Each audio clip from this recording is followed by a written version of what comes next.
Barbarians, warriors, conquerors, legends of battle. We are back to Knave, back to Mortal Online 2. Less than a month to go until launch. Things are ramping up. We're getting more patches. We're getting more updates. Things are lining up to be amazing at launch. I'm telling you now, you need to be here. You need to get in here now.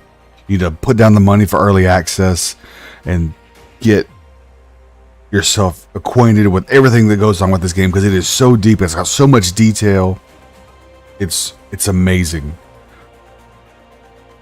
And right now, you have 100 times the normal XP rate. So this is the time to learn your characters, learn your skills, your weapons, how you want to play your character.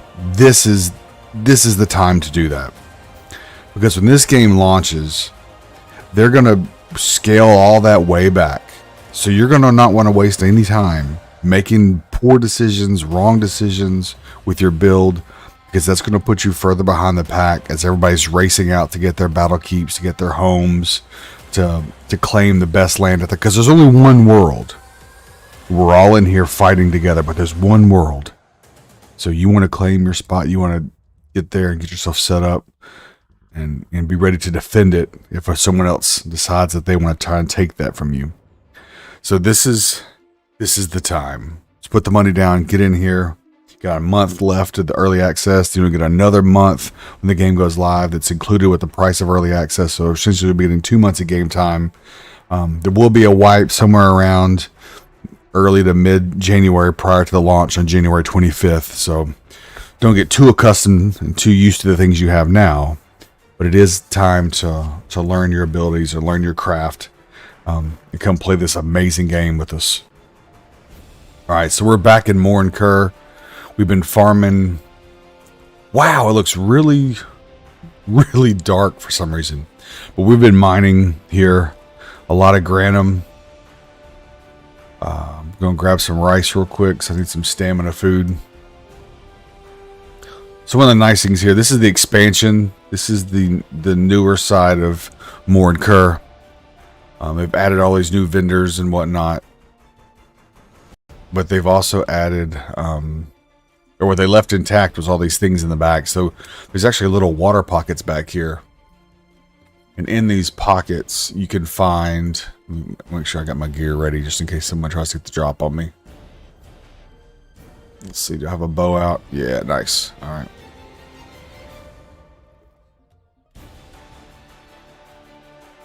There it is. Cool. And bandages here. All right, good to go. All right, so if someone tries to get the drop on us, we'll be ready. Minimize this over here.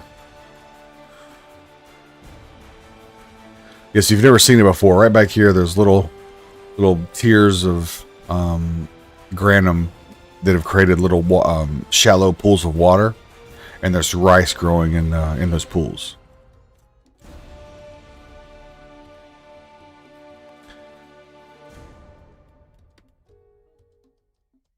Turn that music off there. I need to turn my music down to here because it feels like it's booming back here.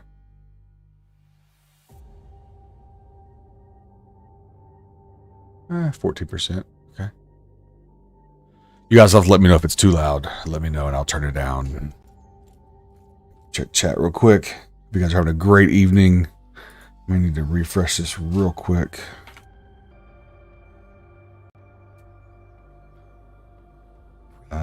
No, it worked. Okay. Sweet. All right, so grab this rice real quick. You need fruit for your horses. This is malice fruit. They love it. It's kind of like apples. And they will just eat it up, and it seems to raise loyalty and erase hunger a lot faster than some of the other foods. Step horse is 21 hunger, so we're good. So see these levels. Each of these levels has rice that you can just hand gather. So we're gonna grab some of that rice real quick. It's a really good stamina food.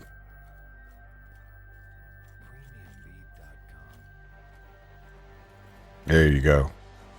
All this is rice.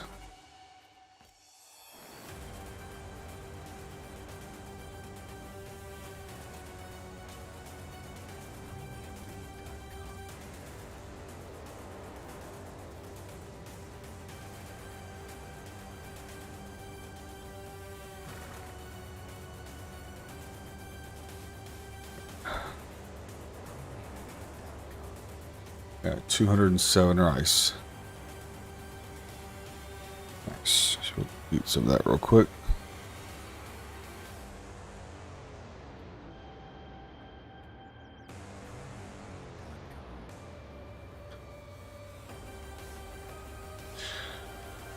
Character. Alright, cool. Perfect. I should finish that out. So what we're going to do now, we need to make some weapons. We got a couple guys that need some spears. So we're going to do that. We need to farm up some more granum and process that. We'll probably do that here. I think this whole back wall is 100% harvest rate. So we can hit it real quick.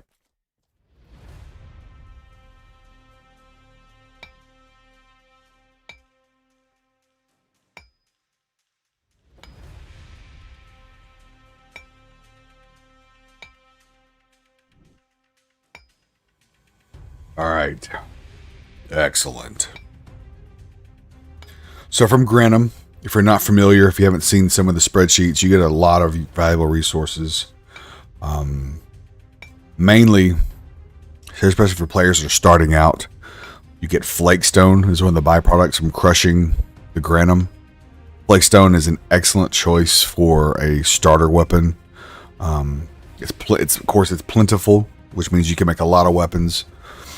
It also does more damage than your vendor weapons, so it will be an improvement over the vendor weapons that you would normally buy for 1 gold. So that's always good.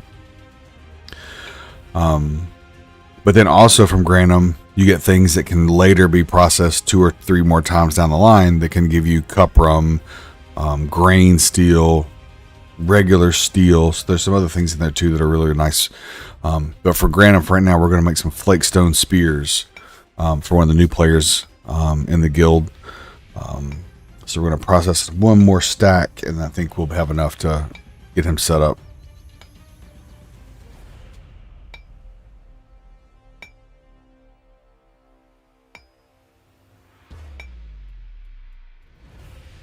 So I've been doing it for a little bit. So yeah, you get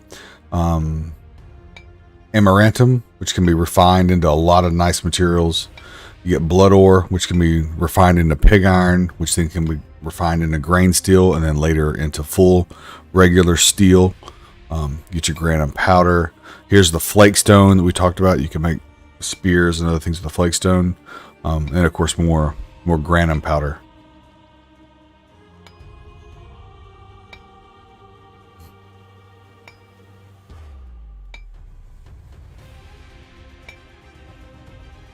And if you're new and you haven't seen this yet, if you just move about 10 feet away or so, the resources usually will reset. It'll be considered a different node.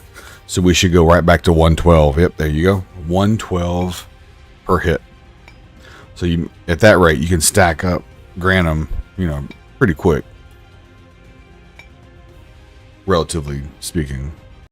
We're just going to do 1 stack of this, and then we're going to head back and make a couple spears for the new guy, and then we will carry on and see what everybody's up to. They had some PvP training earlier with Tian Ming. They might be doing some more last night. They might even be doing a PvP roam. So we'll see what we can get into here momentarily. Hope you guys are having a great evening. We are currently live using the Restream.io service, which means we are live on Twitch, YouTube, Facebook, and DLive. All at the same time. You know what? Actually, I take that back. We haven't been live on Facebook in a minute, so let's do that. Let's mix it up and see if we can't bring the game to some new people on Facebook. I got a group I'll share it to right now. Live. I don't know why it looks so dark though. It's really bizarre. I wonder if it's just time of day. Let's go to the Facebook. Set up our stream for Facebook there. I have to really say that this early access has been hugely successful for Star Vault and for Mortal Online. There have been a lot more players. We've had a lot more streamers streaming the game, which is also great for publicity and getting the name and the game out there to new players.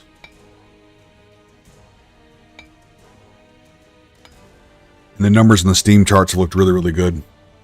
I hope this pile's starting to wear out. So it's time to move to the next. Go right about here. That looks to be about right.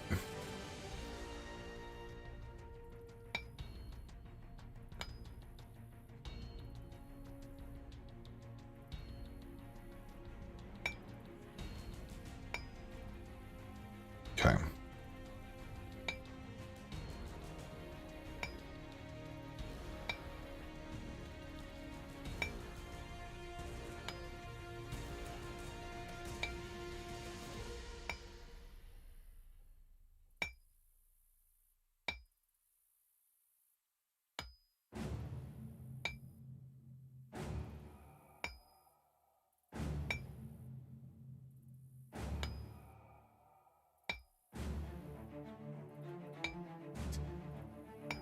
One second, we're going to get this Facebook live feed going. Just a second. We haven't done it in a while.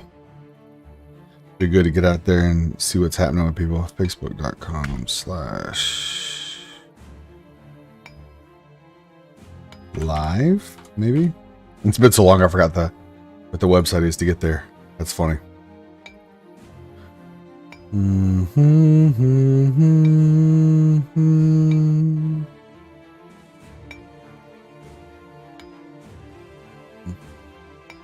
Well, that seems right.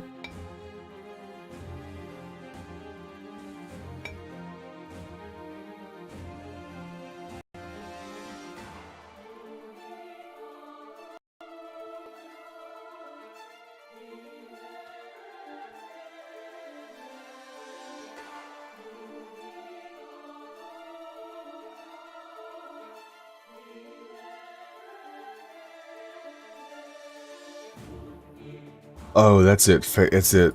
Hold on. Live create. That's what it was. Yeah. Took me a second. Live/create. There we go. All right.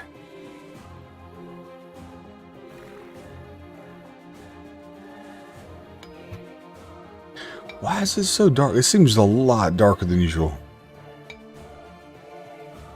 It's gotta be time of day, right?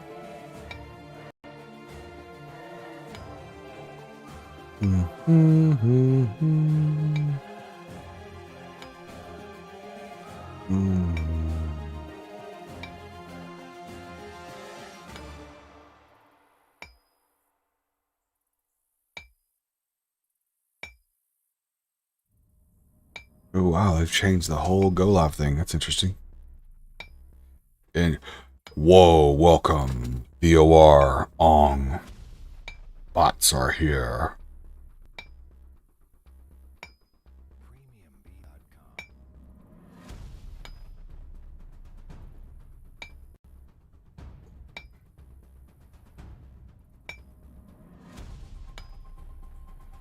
Alright, close that and close that. So,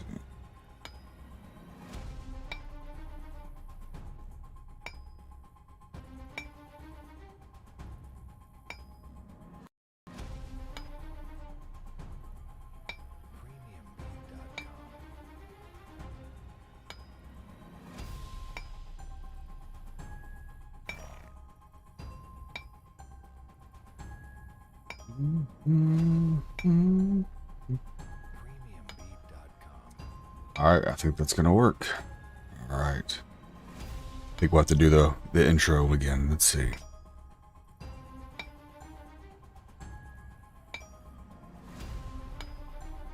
Excellent. We are live on Facebook. Welcome, Facebook family. So we've been live already with Twitch, YouTube, and D Live. So welcome all my barbarians, conquerors, and warriors from Facebook. Thanks for stopping in. We're playing Mortal Online 2. We're in the world of Nave, the continent of Maryland. And this is Morn-Kur. We've been harvesting up some granum, essentially granite. We're going to do some crafting real quick. So let me load up this step horse I got. And we're going to go make some gear for a couple of buddies here in the guild. So as you can see, the way this game is very deep with what you can do as far as your crafting goes. Now bear with me, it's nighttime right now, so it's really dark. It's kind of hard to see. Oh, we're gonna roll back into town here. We're in the new expansion of Morn-Kur. So this was all added 1 or 2 patches ago. Was much needed though, because previously everything for Morn-Kur was across the river. And you actually had to go up, way up in the higher side, of the upper side of the city to get anything done. So having this stuff added was fantastic. Alright, so we're going to go over here. I know it's hard to see. The sun should be coming up into the game fairly soon. Things won't quite be so hard to see. But just this side of the river, there's a couple of stations here that we can process our materials at. So this is a crusher, and there's also a grinder. And is there a grizzly here? No, just a grinder and a crusher. So we're going to use the crusher. We're going to put this granite in real quick and let it process. It's very heavy. It's 100 kilograms a stack, so that's why I need to have the horse to carry it. Let's see. So previously we've processed some others, and what you get from it: granum powder.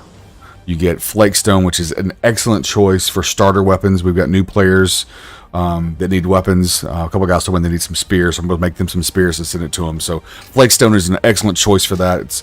It does more damage and lasts a little bit longer than the vendor weapons. So it is an upgrade, but it's something that since there's so much granum in the area, it's easy for us to get this and keep churning out flakestone weapons for them. There's also blood ore, which is a precursor to pig iron, which then turns into grain steel and then later can be full steel. So we've got that option as well. And then the jack of all trades, we have the amaranthum that when you process it, it can turn into cuprum, malachite, all kinds of other things. It's really valuable. So it is the best thing in the stack to get. This stuff is great if you can process it through all the different steps. So we'll do that. We'll put this in the crusher real quick and process it. Start the extraction. Here we go. We want to share this video to... Can I share this? Let's see. I want to see if I can share this to the Memphis PC group. Let's see. No. Stream.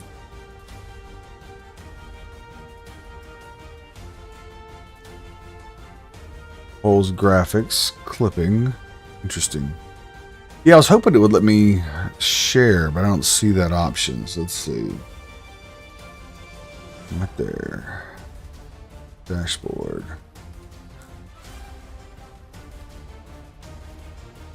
Quality. Man, I would really like to be able to share this.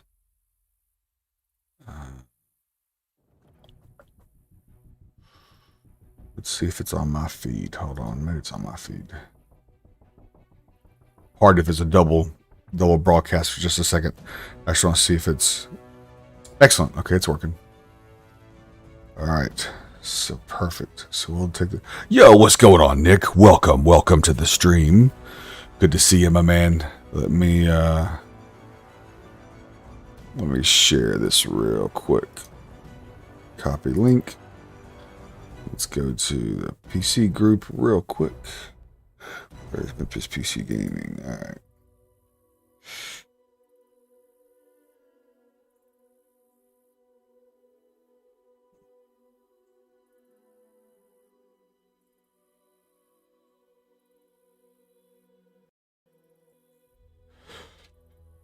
All right, so let's see what we got here. So we need to process what's next. So we processed that first stack of granum. We're going to process one more stack. We got a pile here. We have a small stack here that'll process really quick. Good. So the extractor is, the crusher is processing that granite, and we should get bloodstone, blood ore, amaranthum, flakestone, and granite powder. Perfect. Toss this all in here. And amaranthum. All right, this should be all of it. Cool. All right. All right, now let's head to the craft station and make some. Actually, we'll see if anybody's in town real quick. So I'll show you the rest. So, like I said, this is the expansion of MMORPG. It's a little hard to see since it's still nighttime. Got a few guards here patrolling the area. Another. It's Nos. He's in acolytes with me. So if they show up green, they're going to be in the guild with me.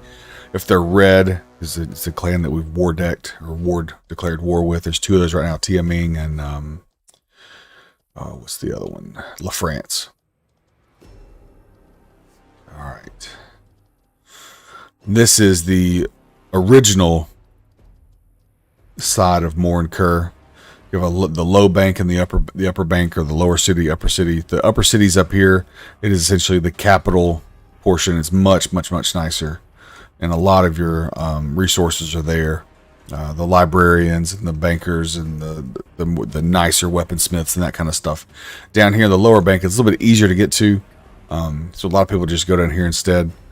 But we're going to go down here to craft, and then we'll mail the spears. So let's see what we can make. I think I've got enough stuff. I can make flakestone. I may need to go by and pick up some leather. Yeah, let me go grab some leather real quick from the bank. Oh, look. Check this out. My man has got a turtle.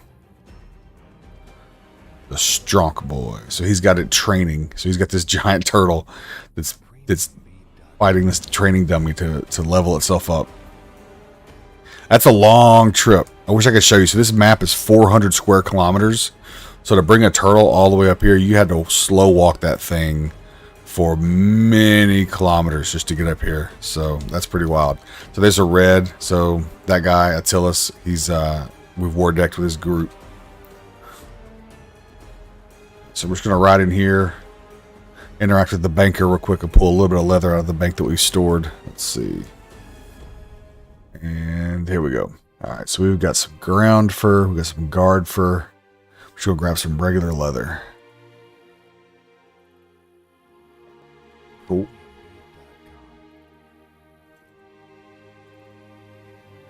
And then luckily for this, the crafting station is just right outside the door.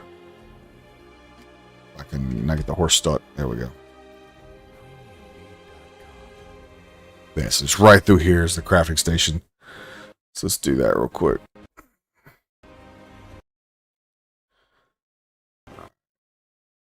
So it's kind of nice. All the crafting, most of the crafting's in here.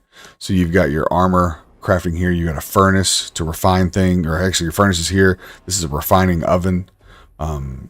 There's some things that you'll start here, and then to make the final product like steel, you'll put the grain steel and the other catalysts in here to turn it into full steel.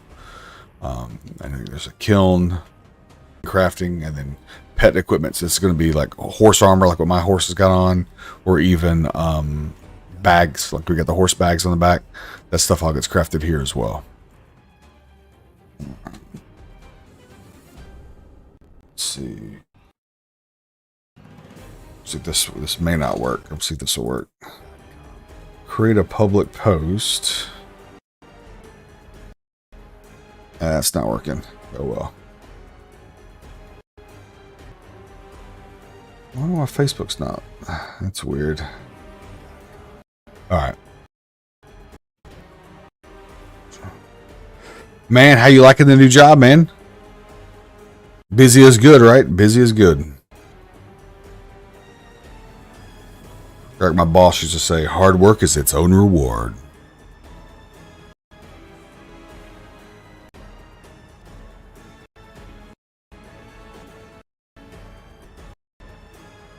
Alright. Let's go up here and do this. So we're going to make some spears. Let's see what we can make. Alright, we have Oh, you know what? We need some of that emulge. Yep. Let's do that real quick. So we're gonna run right back, and we're gonna grab. So when you butcher the things that you've acquired, like the tar dogs or the razorbacks or pigs or whatever, their materials break down and you can use them. So we're gonna use either malarium or emulge. We'll go try emulge first, and then we'll go with malarium. Oh no, we'll go horn. Let's do horn. So we can get rid of all that horn because we don't really use it. I'll take this flake stone too. All right. Make sure I'm not too heavy. 83, it's not bad. Can't ride the horse at 83, but I can at least walk with it. So with the flake stone, we're going to be using flake stone to do most of the crafting, and especially all the heads on the spears. But then the actual spear body, we're going to try a cheaper material. So here we go, weapon crafting. So I went and I spent about 100 gold, which was a lot. And I got both patterns to make riser gear. So I can make riser are essentially this horde of like orcs that have rampaged the land, and anyway, they make amazingly deadly weapons. So now I've learned the patterns of their weapons, so I can make them for our guys.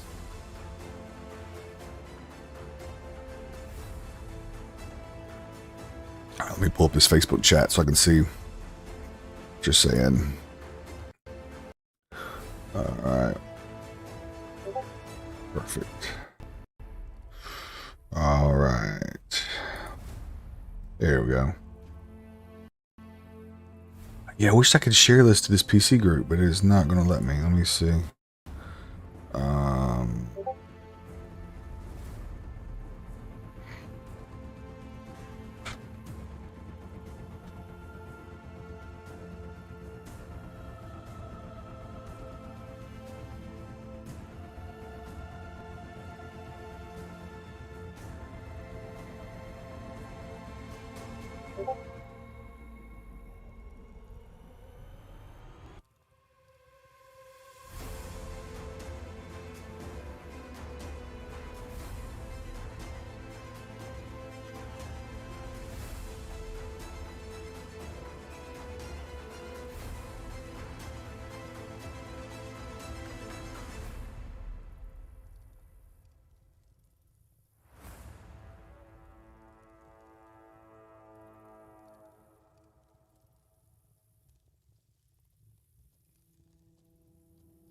That's not big. Let's do that.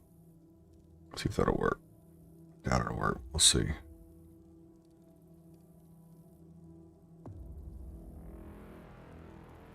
Probably didn't work. Oh no, cool. It did. All right. Excellent. All right. So back to it. So let's check it out. What we're doing here. This is our crafting station. This has got a very robust crafting system. So the material that you use will affect the weight, the damage, the speed, the durability of the item, and then your stats as far as your strength and everything. You don't want to make anything that you can't carry. So if the strength rating is too high, then you will actually not be able to wield the weapon. You might be able to thrust it once or twice, and then you'll be totally stammed out and not be able to use it. So you always want to make sure whatever you're making will fit your character build. So I've got a couple guys that are new. They're looking for some spears. So you select spear here for your handle. You have multiple patterns. So you got like simple long, crude long, firm long, clean long, gripped long. We're just going to go with riser. And then you're going to pick a core material and a grip material. So we brought over some emulge, which is essentially teeth from creatures we've killed. There's malarium, which is molars. We actually decided not to bring that. And then we also have horn. We have a lot of horns. We're going to grab a horn, put it in. So this will be a horn handle.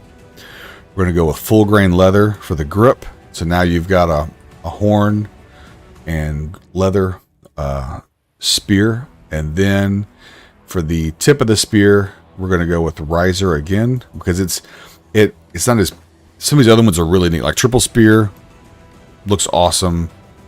Some of these other ones look really good. Heavy spear looks good. War spear, but Riser does the most damage. So we're gonna go with Riser, and for it, we're gonna pick Flakestone because the Flakestone will do a little bit more damage than anything else that we've got currently, and we have an abundance of it. So if these guys run through and need a bunch of these, I can make a bunch of these for them, and with no problems. So we're gonna move some of these over here so we have some more room in the inventory really quickly. All right, so we can make some of these spears. So when you're done, you could actually name this if you wanted, and it'll actually put a signature on it to say who made it as well. So if you wanted to name your weapons a certain name and you wanted to have your stamp that you made it so that anybody using it will see who made this amazing weapon, then this game has that for you. It's pretty awesome for people who love the crafting lifestyle in their games. All right, so let's go ahead and craft this one. We're going to craft a couple of them. All right, so as a comparison, so this is a riser spear with flakestone as the spear tip, and then the shaft of the spear is going to be horn with leather. So if you look at it, it takes 53 strength to wield it. It does 34 damage for pierce, 10 for slash, 5 for blunt. So it's like, as you would expect, it is a thrusting, piercing weapon for the most part. Now, as a comparison to what I'm using personally on my guy, it's also a riser spear, but it's got a cuprum or copper spearhead, and then it's got a handle that's made out of malarium, which is like molars from bears and razorbacks and wolves. And then it has guard fur or ground fur, one of the two, which is a fur that comes from bears or tar dogs. So it's got a little bit nicer materials, and the result is you get a weapon that takes 88 strength to wield.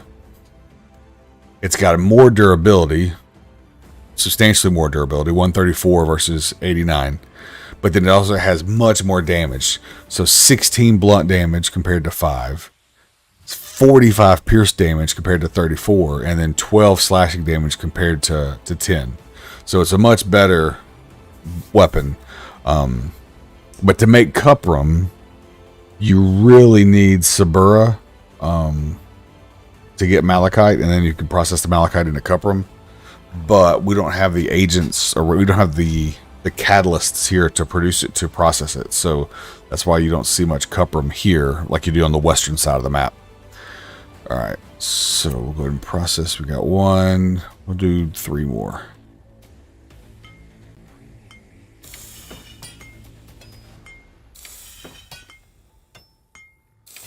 So now we're out of the full grain leather, so we need to go back and get some more if we want to make more. But this is 3 spears. That should be enough to get him started. So let's hop on our horse and we will ride across. Actually, we'll see if he's out here real quick. He might be out here. So there's Harbingers, there's Haggis, Bartuk from La France, Jonathan from the Apes,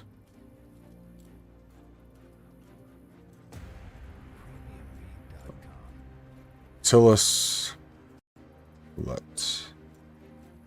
there's old Pocket. Tillis and Pocket always seem to be together. Wherever you see one, you see the other almost every time. Zakara. Well, maybe the guy's not. I made that mail to him. So if you can't trade it to them directly, there is a mail system. So we can go back and show you that real quick.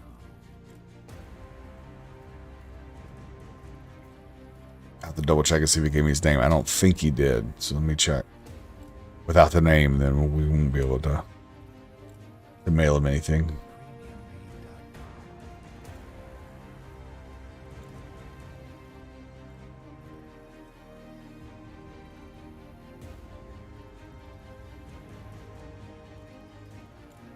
Trouble.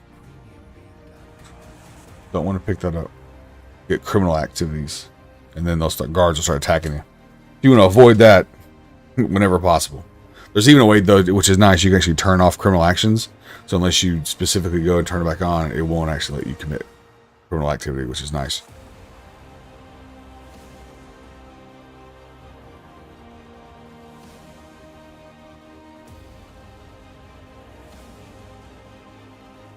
All right, so let's check Discord real quick. Feel free to ask any questions. Again, we are live using the Restream.io service, which means we are currently live on Twitch, YouTube, Facebook, and DLive, all at the same time. All right, Discord. Let's see what they said. We got Death Spider. We got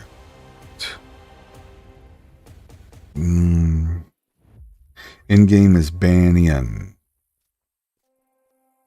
All right, Banyan. Okay, I want to mail him some speed. So back here at the, we'll just give you a tour real quick. So here inside the bank, there's also over here to the right, there's a postal service vendor. So you can go to them right here, and I can say send mail to Banyan. Sure I spell that right. Banyan. Yep. Okay. And we're just going to send him these flakestone riser spears. So there's one mail. Not that one. That's mine. That one. Mail item. And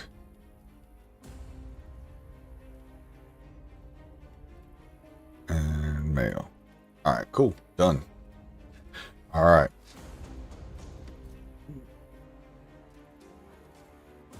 Cool. Easy peasy.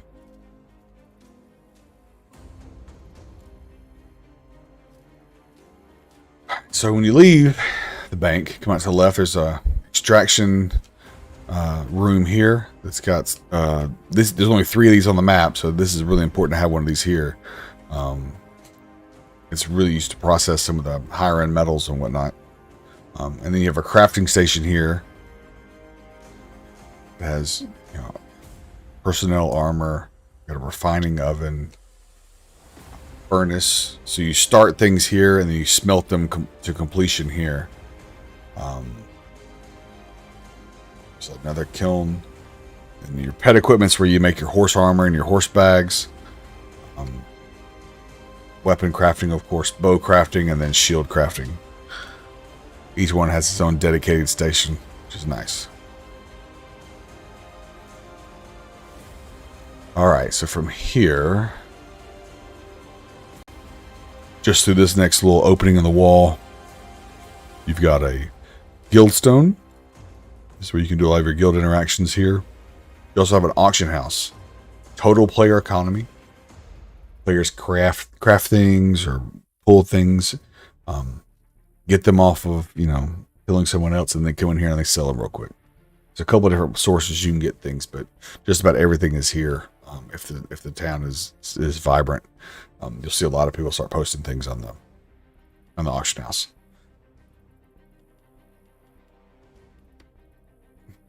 Oh, wait.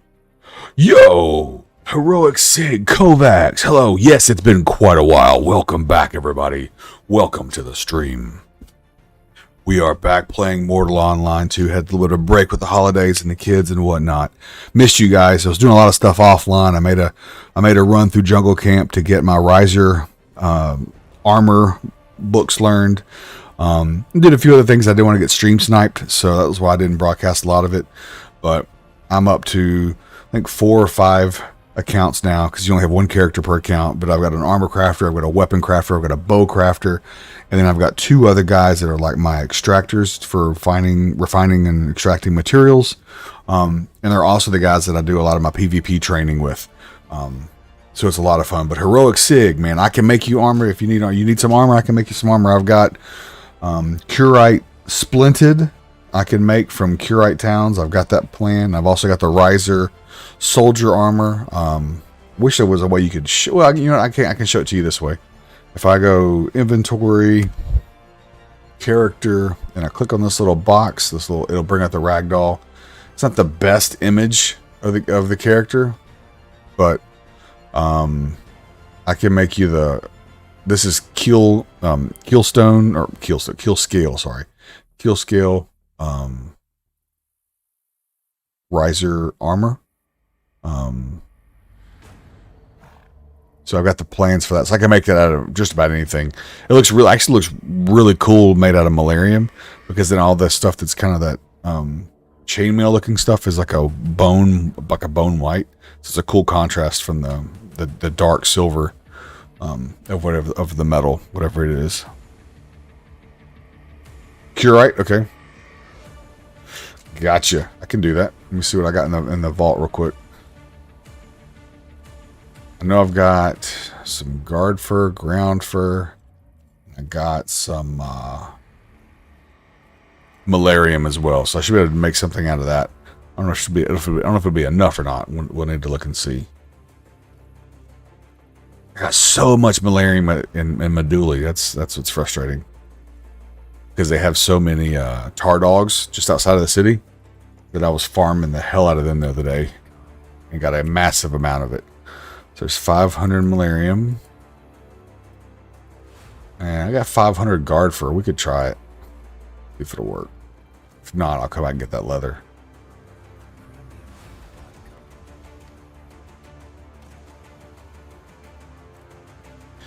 Yes, you need curite. Well, I'm here. I will do my best. Craft you excellent curite splinted armor. Here, actually, you know what? Hold that thought. Let me get my my crafter online. You know what? Kind of like Inception. I can go shadow, and I can pull shadow up and do it that way. That way you can see me make it live on stream. So let's do that. So give shadow just a second to fire up, and then we'll have like a stream and a stream essentially with my shadow account.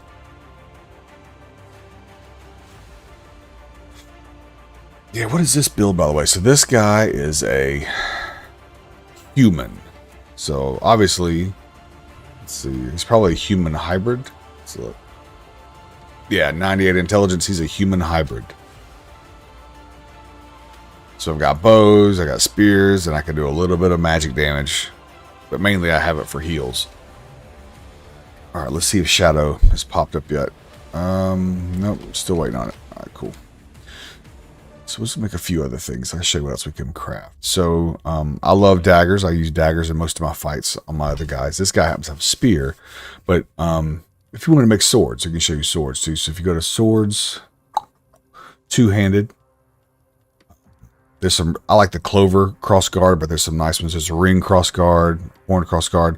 You won't see it until you put a material in. So we'll put horn in for a handle, and then leather for the grip. Boom, there we go. So now we got a grip and handle. So you can see the different types here.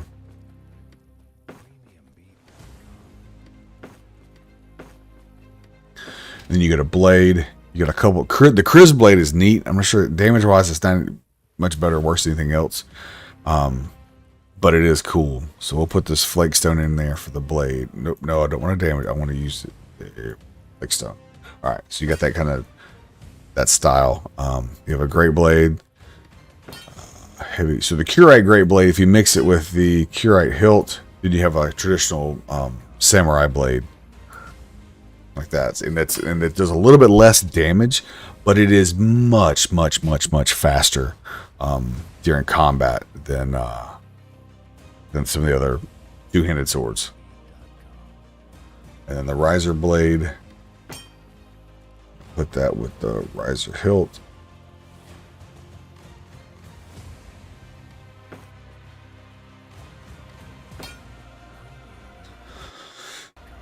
And there is a riser, is a mean looking blade. So we'll craft one real quick. Why not? Flakestone riser blade with the riser hilt. 21 damage with slash, 18 damage with pierce, 5 damage with blunt, 35 strength to wield this massive sword. And a durability of 62. Not amazing, but not terrible.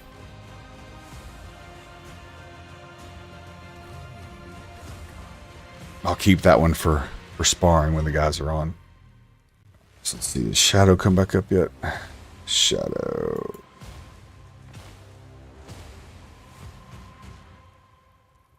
Yeah, it is nice, man. It is fast. It is very fast. I need to practice with it, because it does seem to be really quick. Katana. Oh, did I not make one? I thought I made one. No? Okay. Guess I did.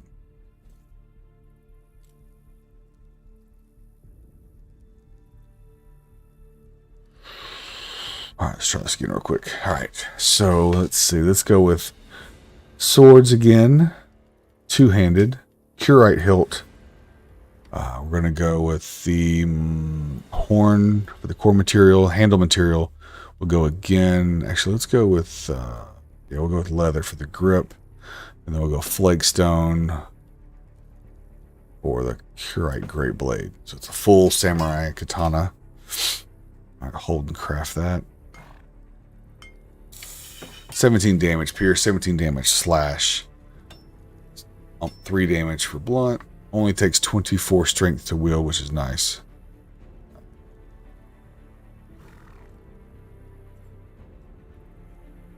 Okay, so let's do this. Let's move.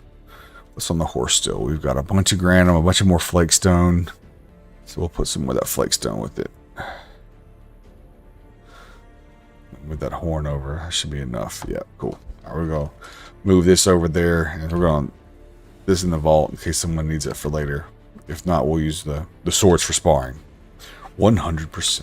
So this is Morncur. We're in the lower portion of the city. The sun is just now starting to come up, so you actually will finally get to see how beautiful this city is once the sun is up. You can dismount.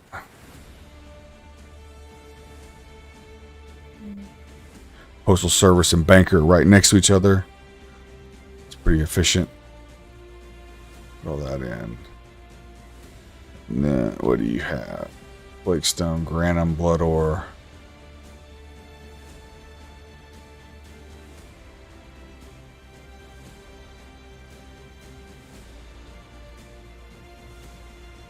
Keep the one sword. Alright. Let me show you how combat works. We'll run over here to the combat dummies and I'll show you how those work real quick. So it's a really cool system.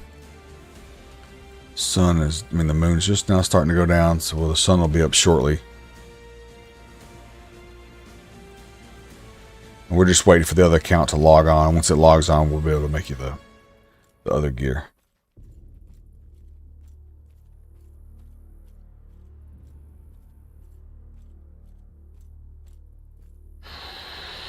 Alright, back in here with the turtle. Still here with the turtle? Nope, they moved the turtle. Alright. Let me call my horse. He stayed over there at the bank. Come here, horse. It's funny, if I get close enough and I call it, it'll just come running through.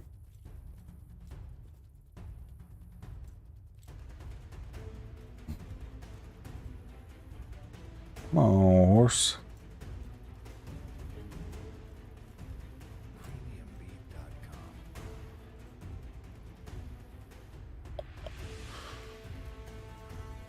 Should be right in here.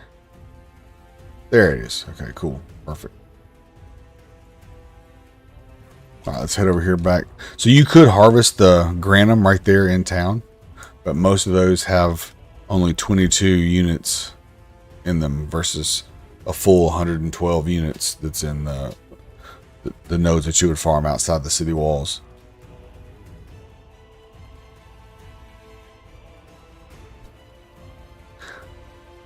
I went right past it, almost missed it.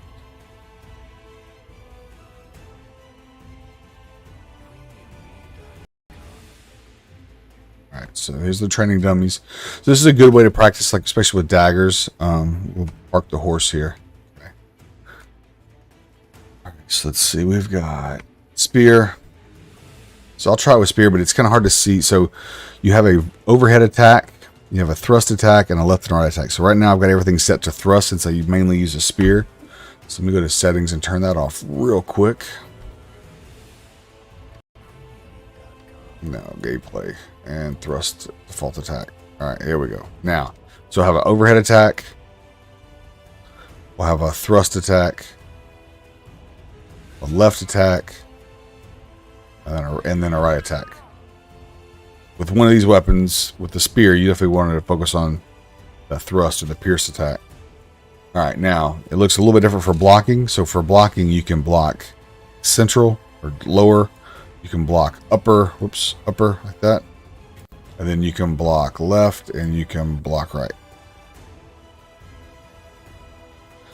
And we show you how different it'll be with a dagger or with a sword. Right, so with the riser dagger, your range will be so much less. But you still have the same kind of thing at play. You can hold down and attack for a thrusting attack. You can do up for an upswing, right? And then you have left and right.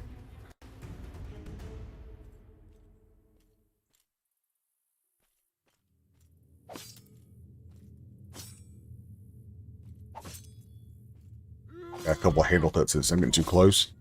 So you get a handle hilt, which means you do little to no damage. So you want to try to avoid those if, you know, if at all possible. Here is a Katana. Doesn't quite do the damage of the other two-handers, but it is much, much faster.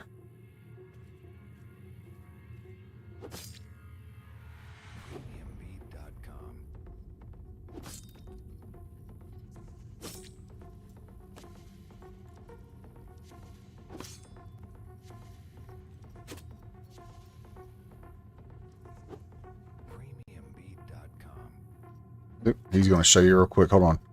Hello, La France. Hello, La France. So he's practicing out his pole sword, or is it maybe an axe? It looks like a riser axe.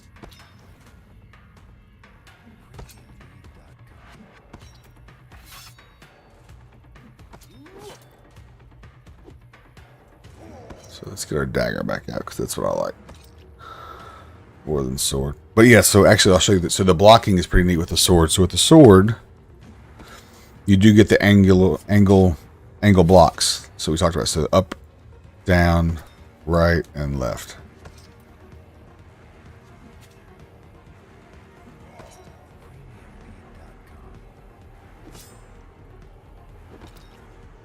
Nice. He's got some 360s mixed in.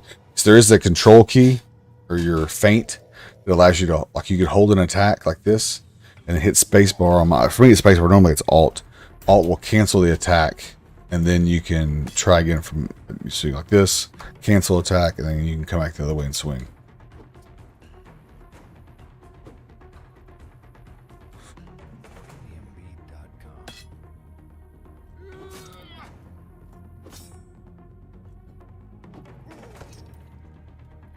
See, is the shadow log in yet? Let's see, shadow. Yeah, there it is. Cool. So when shadow gets logged in, then I'll make you your armor real quick. Let that thing load in.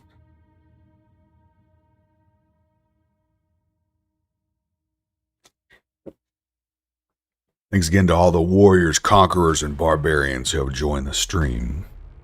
We are currently live on Twitch, YouTube, Facebook, and D Live, all at the same time, thanks to the magic of Restream.io. If you're thinking about getting into streaming, I highly recommend it. You can stream to their one server location. They will then simulcast your broadcast out to multiple different platforms, whichever one that you indicate that you want to go to.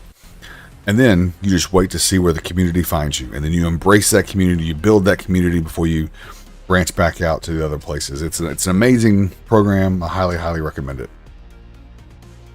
All right, so also the second thing I recommend, if you have an old gaming computer or you can't really have the money to scrounge up to build you one, because right now GPUs are through the roof, and I highly recommend this service that you're seeing right now. This is the Shadow Gaming Cloud.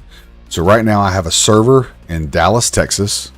I can log into that server from my home in Memphis, Tennessee, and I can play on that server with about a 20 to 30 milliseconds response time, which is very, very fast.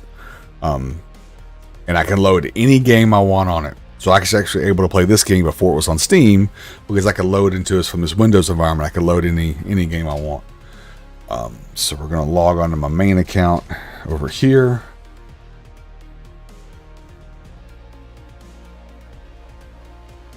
Maybe. Let's see. Whoops, wrong keyboard. Haha. Fooled you. All right.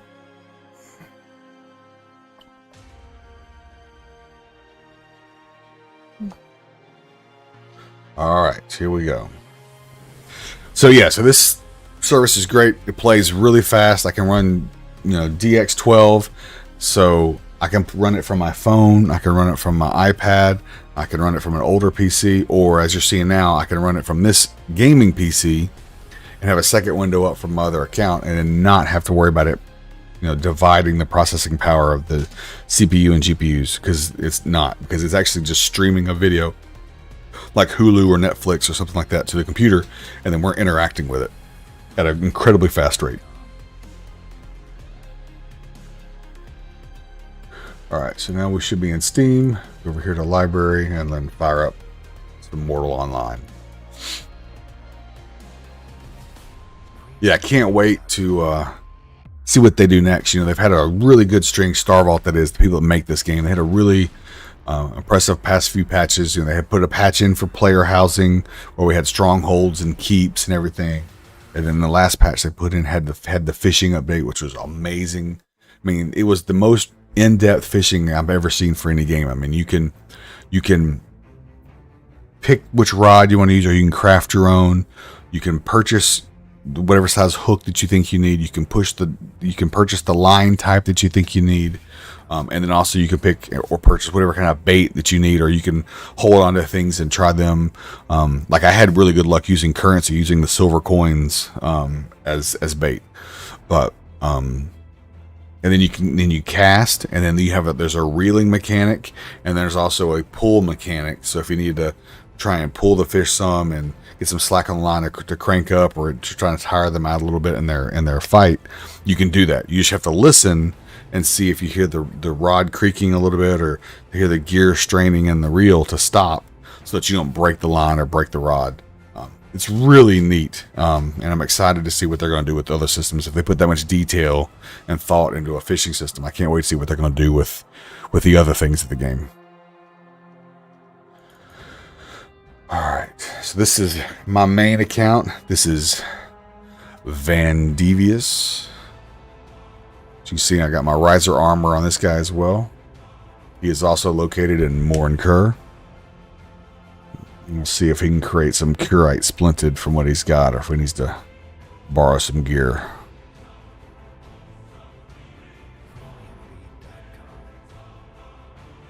Alright. Any moment now. What time is it? I need to look and see what time it is. Alright. Oh yeah, we're good. We got plenty of time. Oh yeah.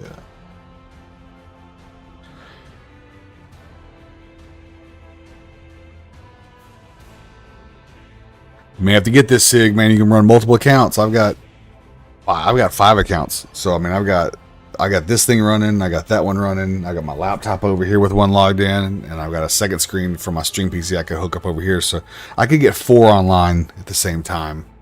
I don't have a 5th way to do it yet. I'm sure I'll figure a way. See, how's this horse doing loyalty wise? Oh, he could use some food. We have malice fruit. Perfect. Alright, I've got dagger. Oh, it's a terrible dagger. Okay, I can't wait to get a new dagger for this guy. That is awful. 28 damage. Woof. So let's see what's in the bank real quick.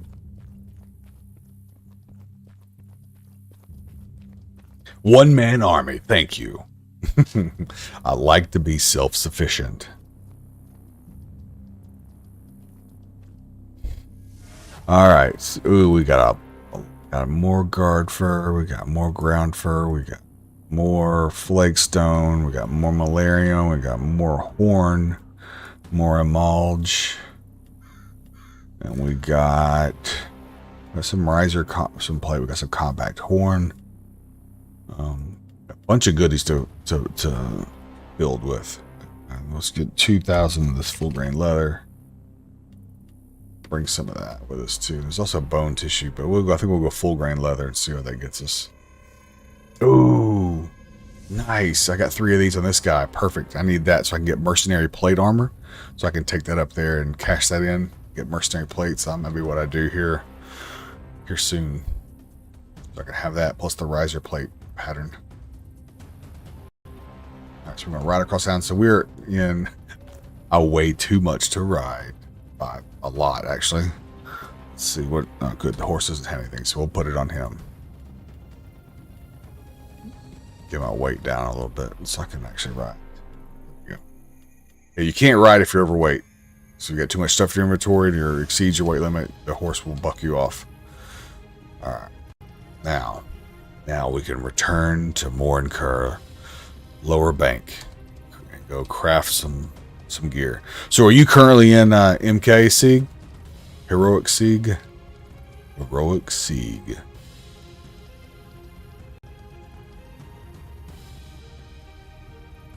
I shouldn't have run through the middle. There we go.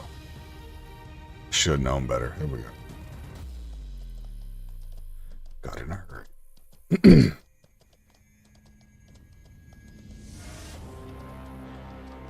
Alright. We're rolling to Lower Bank now. Now you can start to see this, how beautiful the city is. The sun's finally coming up. Finally.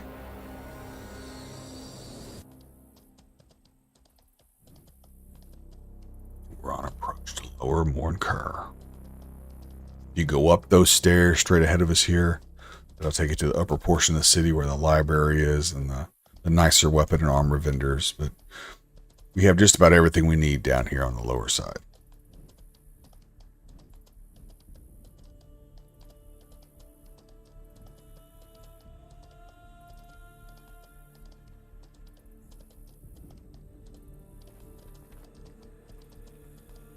All right, almost there.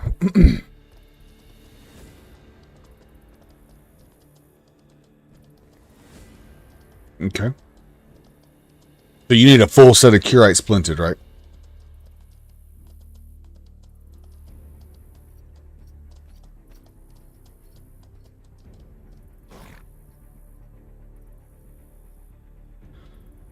All right, over here. Okay, gotcha. All right. Let's get the Emulge, Valerium, Compact, get all of this. Let's see.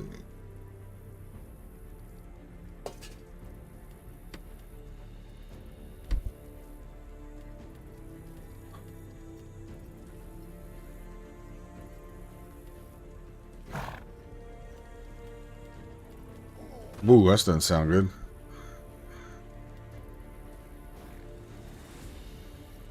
Interesting.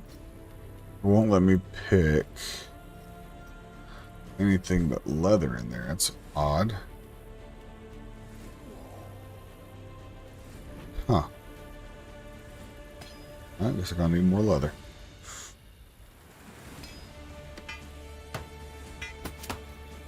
Cool. All right, so that's less than 1. So that'll get you. That'll be good if it's under 6 then, right? All right. Actually, not too bad. Torso armor, Curite Splinted, 100% craft. 2.65. Okay. Right arm, Curite Splinted, leather, and we got no leather and leather. All right. 100% and craft. Left arm, 100% craft, and then legs. All right, so we got full grain leather, Curite Splinted armor, or Heroic Sieg. Right. Let me toss this on here because I'm sure I'm probably overweight. Yeah. We'll toss this on here real quick.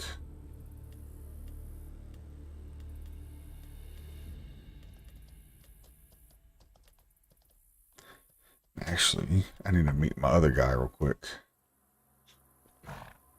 Is he over here? Where are you?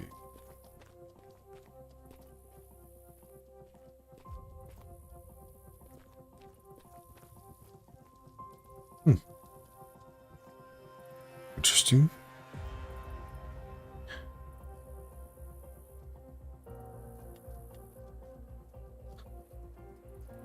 Oh, okay. I see where he's at now. Let's just go over here. I want to trade this dagger to this guy because this is a way better dagger than what I'm using. This is what I made earlier. It's cuprum, so it's copper. It does like 38 damage on the pierce. The one I'm carrying now does 27 or maybe even 26.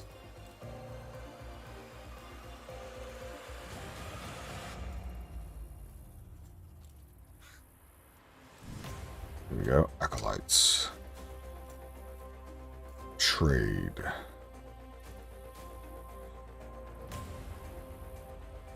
No, I don't want to destroy that.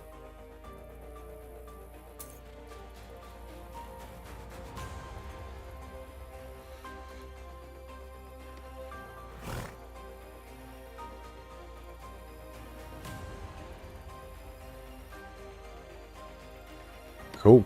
Done. Donezo. Back to full screen and close. Alright. So I'm about to run this out. So where are you outside the city, you said? Are you at Scaffolding or are you at Westgate Death Star?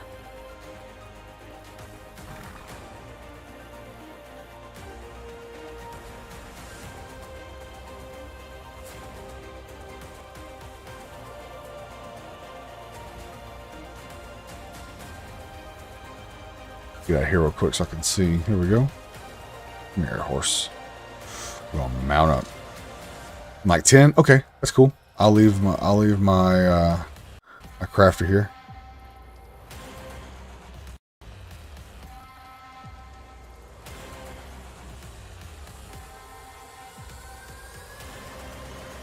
All right, cool.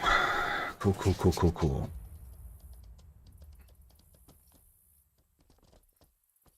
We got him fed. Yeah, he's good.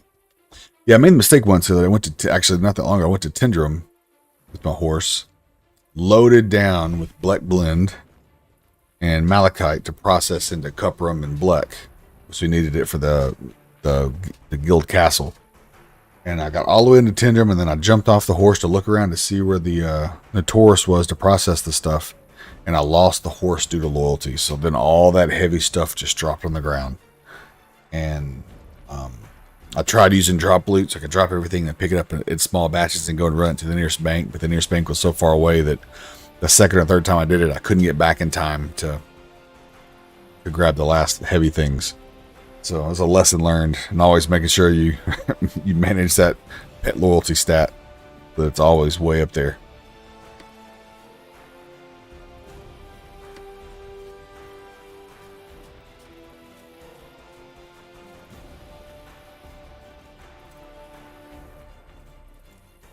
So I'll leave him here.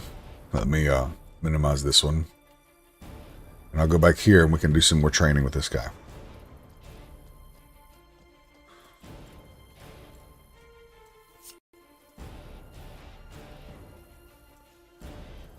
He's a bit like a sniper. If you want, now the sun's coming up. Where's my horse? There it is. I'll show you some other spots outside the city once we got a little time. Now that the sun's up, you actually can see some of the detail on this.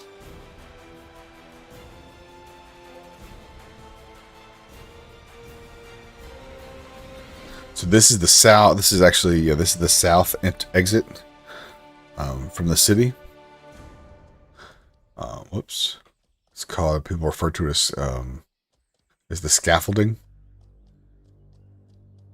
A lot of harbingers here, so I'm not going to go too far into it because they're probably setting up an ambush. And then we talk about the upper part of the city. You can go up right there. It'll take you all the way up to the top.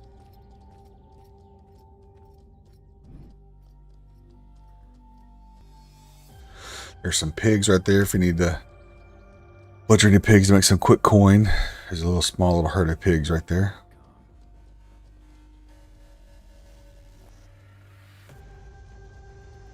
But usually, people come over here to the scaffolding to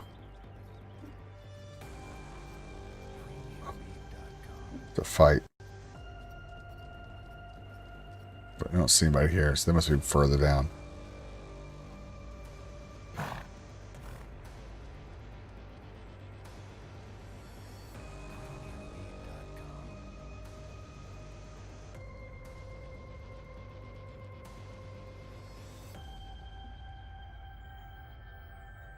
Here, here's some talking. Let's go see if we can get involved in some voice comms real quick.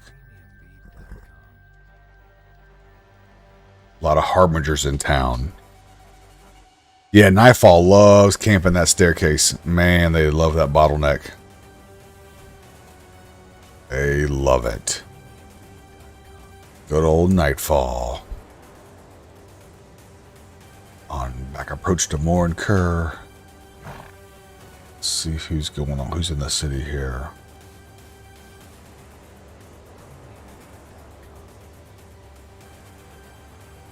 La France. Harbingers.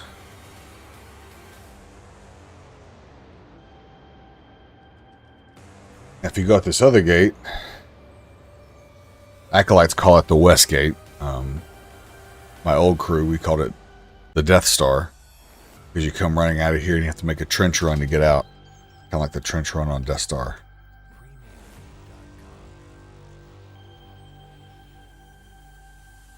More Harbingers. More Harbingers. It's a lot of Harbingers. I don't know if I want to risk this or not.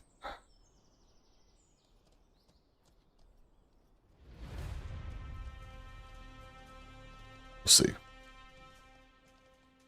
Yeah, they called it the Death Star because it's literally like this huge fortification at the end of a trench. So they hilariously called it the Death Star Trench.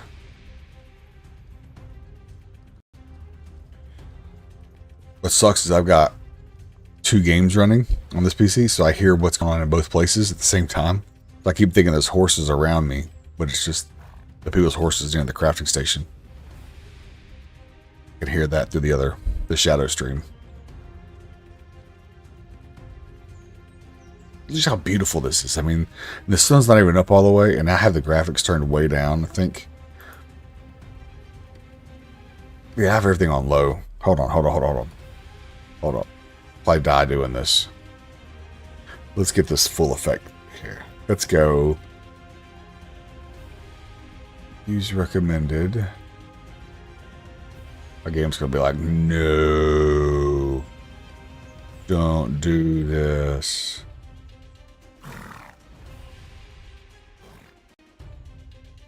still don't know why everything looks so dark. I don't know if they did some lighting change this last update. I don't remember it looking this dark all the time.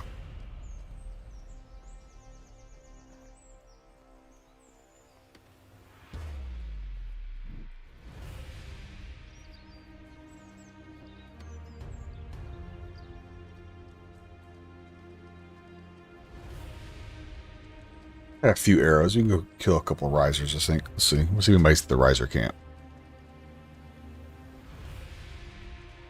So I think this guy's got swift riding. If he does, then controlled riding, swift riding, mounted combat, mounted archery. Nice. Okay.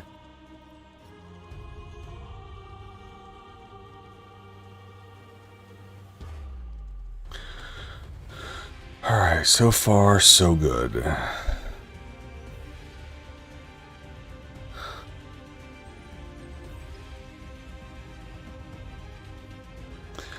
So, what we need to look at too.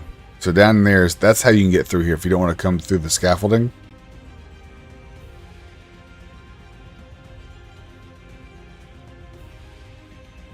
It's Bushido!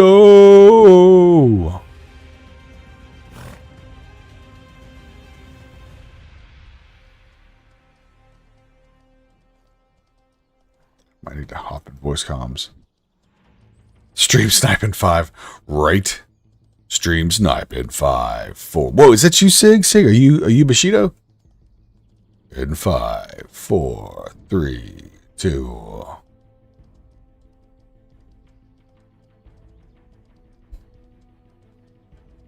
Oh, nice. Okay, my other guy's still at the bank, so he's still chilling at the bank. So let me know when you get there, and I'll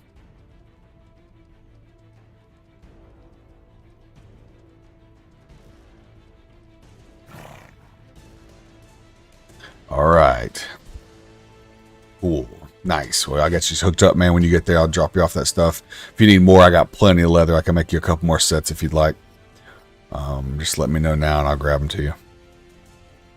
I sent the spears to the other cat, the new guy, Banyan. So I sent him 3 flakestone spears. So that should help him get started. And then I need to start making some cuprum over here. I've got a bunch of cuprum over at Maduli, but I don't know if I can make the trip or not. It's as hot as this entrance has been. I just heard someone take damage.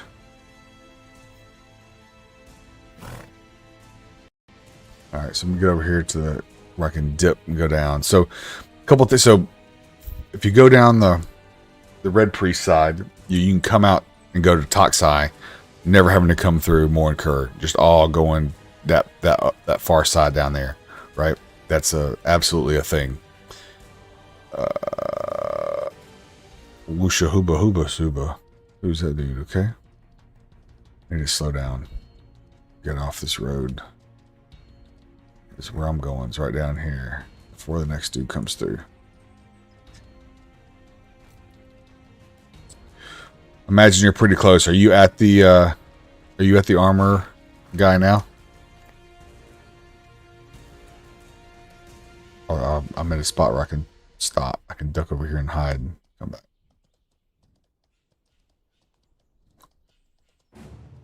Boom.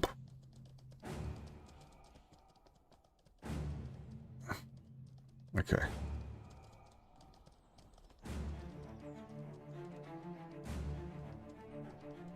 So I think, see up here? I need to go scout it out, but I think there's a way you can get up here and you can go into Morinkur from on top of those mountains and come back down on the expansion side. I think I saw Found Up's Horizon, whatever his name is now. I think I saw him do it the other day on stream.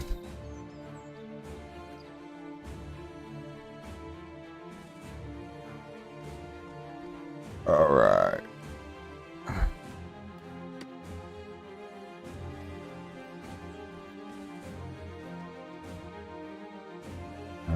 Bushido.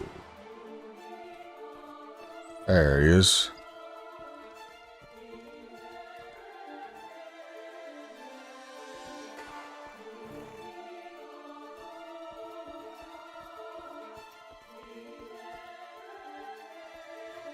Yo, Rent! What's going on, sir? Welcome to the channel. Little Inception, not to confuse you, but I'm using Shadow to log onto my armor crafter to make my man Bushido here some Curite splinted armor before I trade it to the wrong cat. Here we go.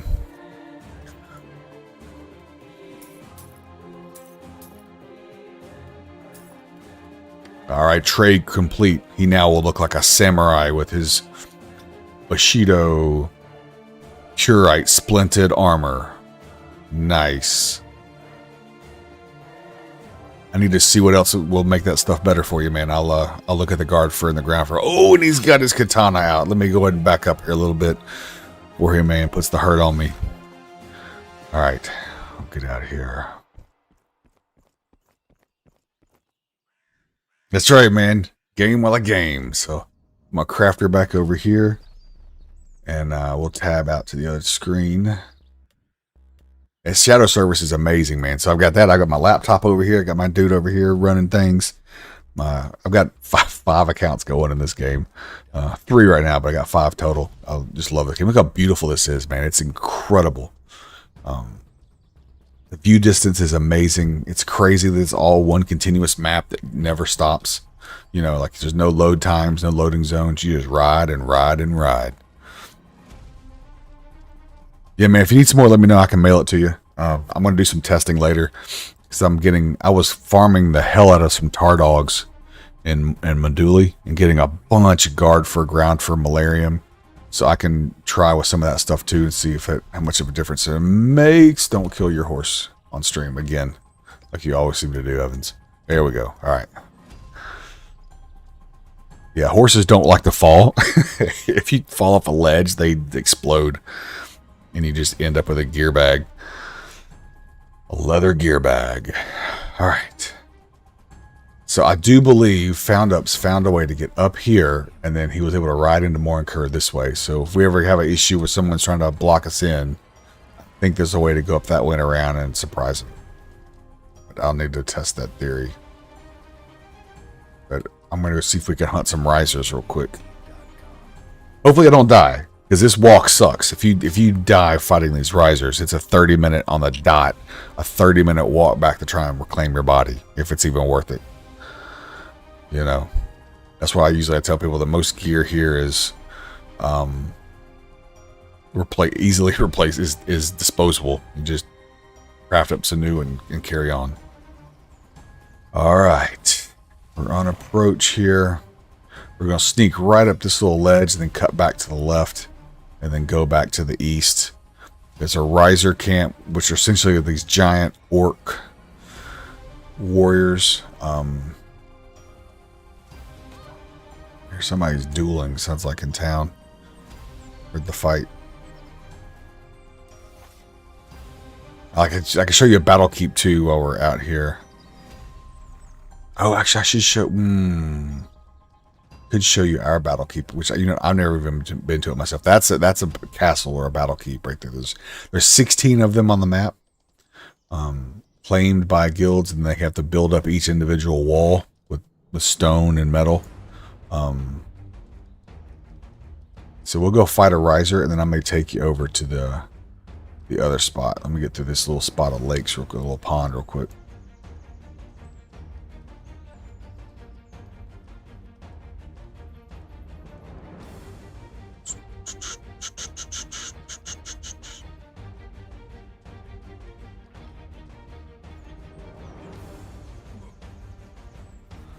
Make sure I have my tail on me. Alright, we're good. Probably get sniped at here though. Never fails. But it's worth a shot. The guys I'm looking to hunt, there's a there you go, nice. That's what you want to see. So there's an inner keep, and then there's outer walls. And you can get in, there's stairwells where you can climb up to the top and look over. It's really, really cool. Now, I think this one is not completed, and I think if we were to get closer, you'd start seeing the walls actually deconstruct. So I don't think anyone's built it, but I could be wrong. But last I checked, it was still unclaimed. All right. Almost there. Someone is dueling. I can hear it in my other screen. All right. So you'll see when we get over this hill, you should see a little set of palisades, a little small palisade surrounded camp. That's what we're looking for. I need to kill those and see if they drop anything worth.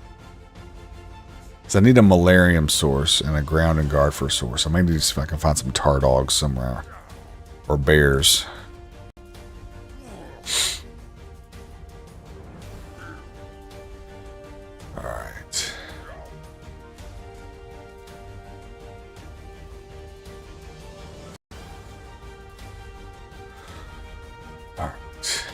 Any moment we should see that camp come into view. There it is, right there. That's what we're looking for. Looks like so far so good. We are clear. I don't see any people out here hunting this thing, so that's good. Alright. Looks like it's going to be us. Nice. Perfect. Okay. So, luckily, these guys, you can shoot one, and you'll pull one. The bandits, they'll pull everybody, but these guys, you can shoot one and pull just one.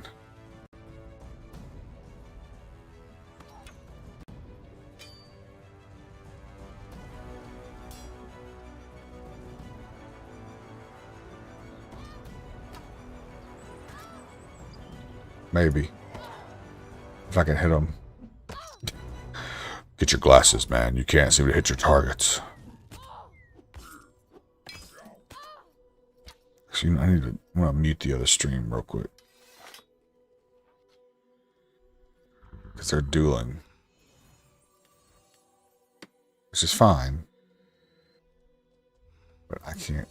I don't want to think I'm taking damage when it's them. You know what I'm saying? Okay. Yeah. Where were we? Oh, he moved. Oh,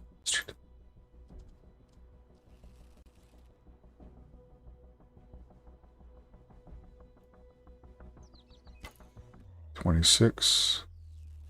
All right, so we're just going to ride in a circle like this, kind of use our mounted archery skill.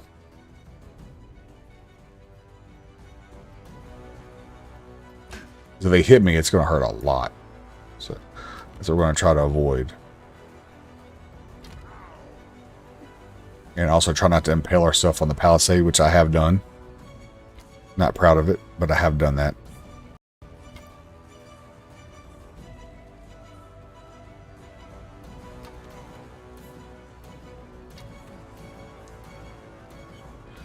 He's already at half health.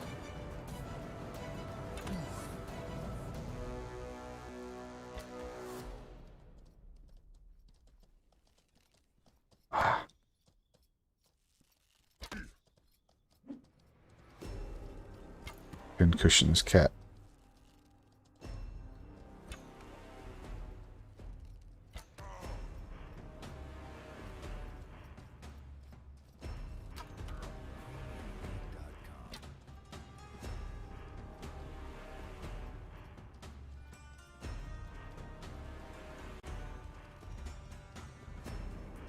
Gotcha. Gotcha again. Not looking good, homie.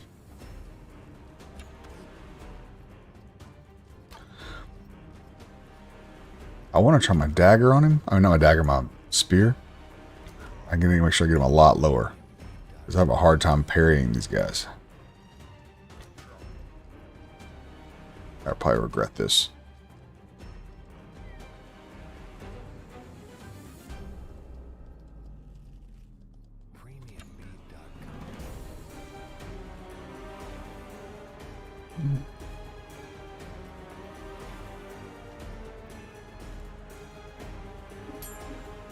Oh, actually, that wasn't too bad.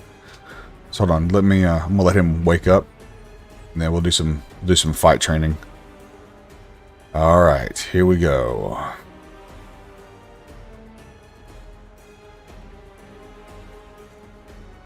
What you got? What you got, man? What?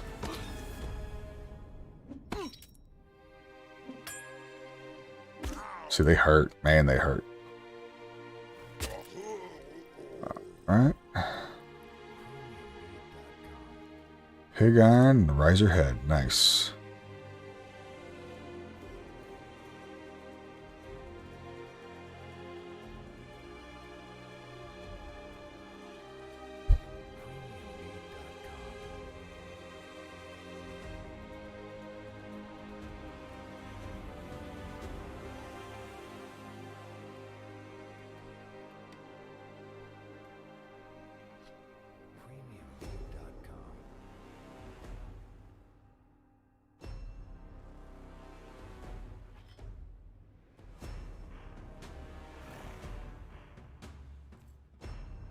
Heal up real quick. I want to try this on foot. I just want to see if how well this does on foot, or if it's a disaster.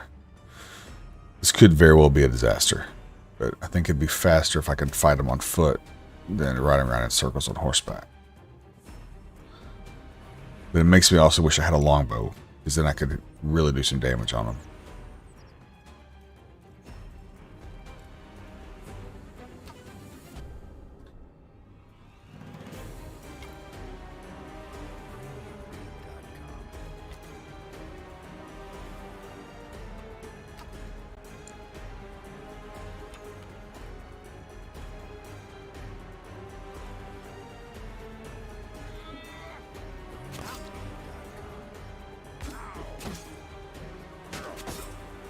Yep, not gonna work. Not gonna work. Should have stayed on horseback.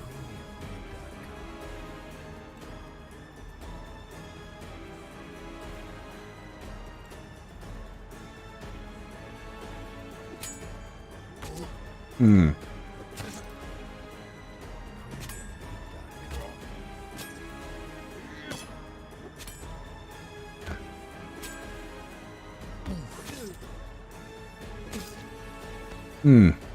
Bad idea. So, where I messed up. Oof. 4 health. Not good. So where I messed up was I took off my rust is your primary weapon thing. Like a dummy. And I should have kept that.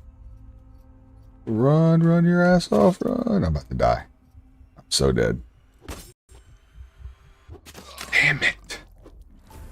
And that'll be 30 minutes to get back here.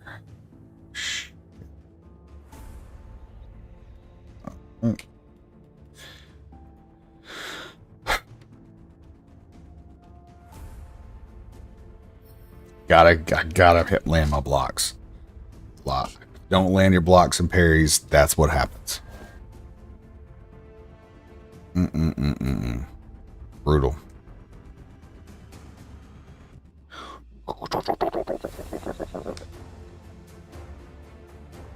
Okay.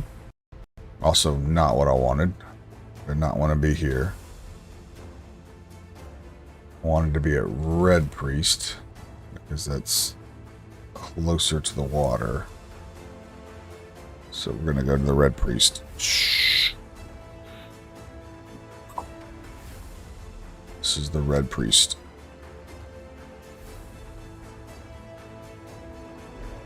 Alright, we're gonna try to run back and get our horse and get our body and pick up where we left off.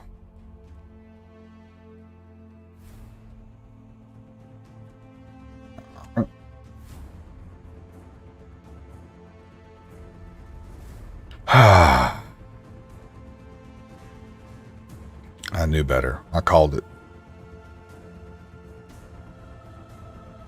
I should have just stayed on horseback.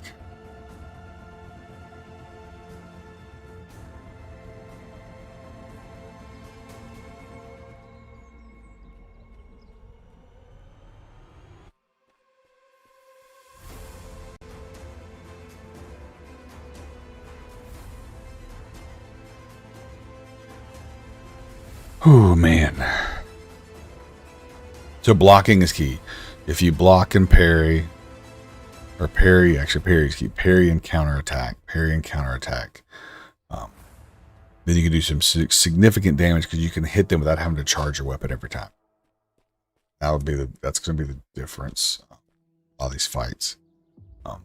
But those those risers are punishing when they hit you. As you can see there. Alright, so luckily we go up this hill, wrap around to the left. We'll be close to where you saw us take that little path up the hill. And then we'll just cut through those little little puddles again, and then we'll be really close to getting. But we only have 30 minutes, so we have to be there. We have to get there quick. After 25 to 30 minutes, your gear bag just goes. And you lose all that stuff. And if there's any stream snipers out there, they could go and scoop that stuff up real quick, and then you got nothing. So you know, there's always that too. All right, we are on approach to get our gear, full corpse recovery and naked corpse recovery run. We're going to hope that by the time we get there that the risers reset. We can grab our stuff, gear up, get back on our horse, and do a couple more horse laps.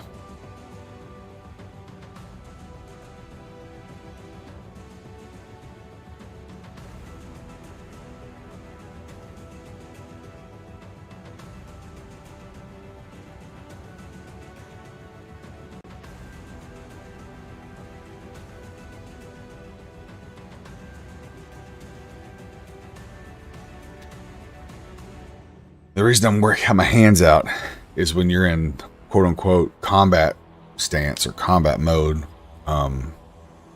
your stamina regens faster. So it'll give me a boost to my stamina regen so I can sprint more frequently.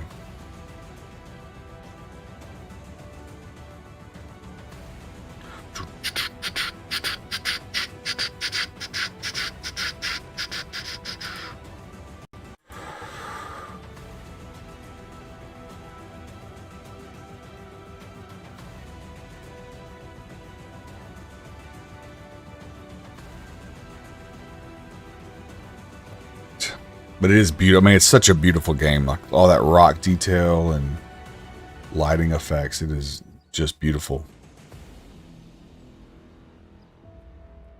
And I'm running this on an old 1080 Ti.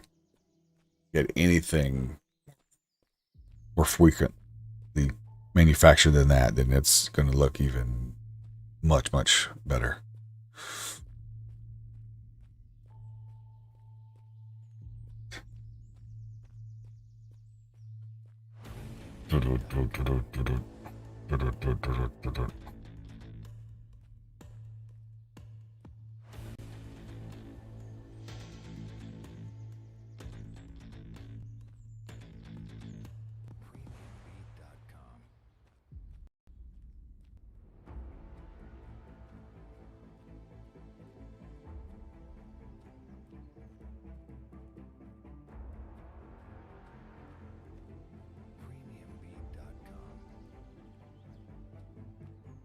Our stamina's back up. We can make another run. Stam ourselves out and just keep doing that till we get there. It's not the most exciting gameplay. Sorry for that. I should have never gotten off the horse to fight that riser. I should have stayed on horseback and just continued to pincushion him.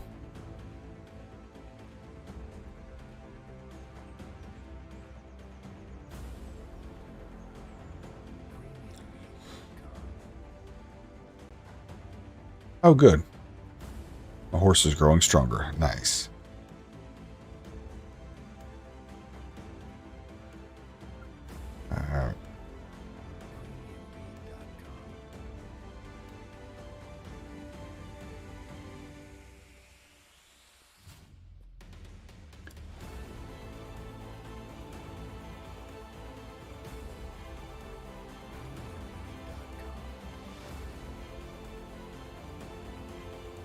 All right, we're in the trench. We're on the low side, exiting the trench. Up there is the normal trench you would take when you leave Morncur. If you're not coming out from the Red Priest, you would just walk down that path and then cut across the stream.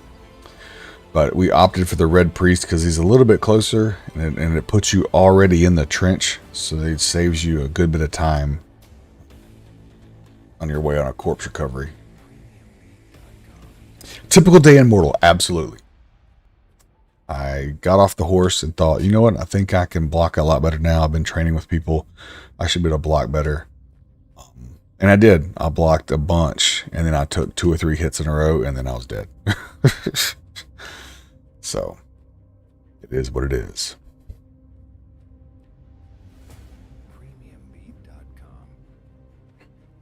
I really hope they put in some kind of a mechanic where you could put down like a campfire or some type of respawn altar that's temporary or something, because man, this is punishing to go out and try to adventure and risk losing everything.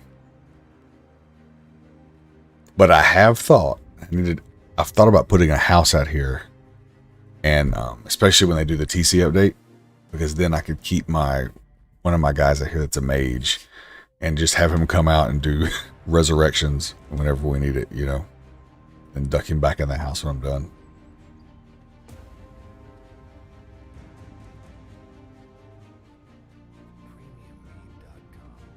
And I also thought it'd be nice too if you had a house out there and you could put a utility vendor in the house. You essentially would have unlimited arrows to hunt the risers with mounted archery. You just duck in the house, load up another 1,000 arrows, come out, arrow them down, loot, go back, buy more arrows, repeat. You know what I mean?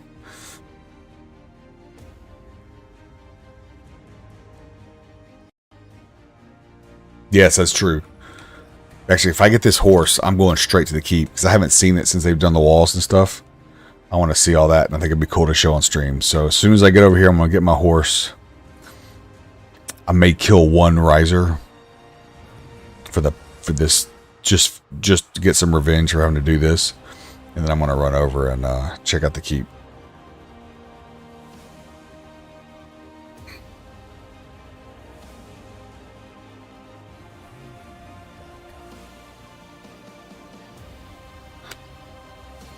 Yeah, stashing stuff's cool, but man, they added where you can have a vendor where you can buy arrows. God, that's gonna be awesome.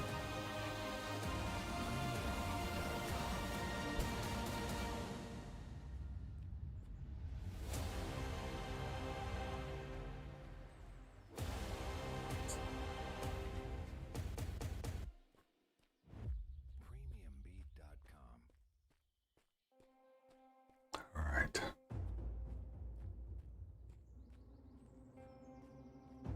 So I think my next stream upgrades, I need to make this music where I can play it when stuff happens instead of it just playing all the time. But I play it when stuff so it adds a little element, you know. Right now, it kind of plays this intense music, and I'm walking naked to get a body. It's not exactly riveting. Dun, dun, dun. One step closer to getting my body. Dun, dun, dun, dun. You know.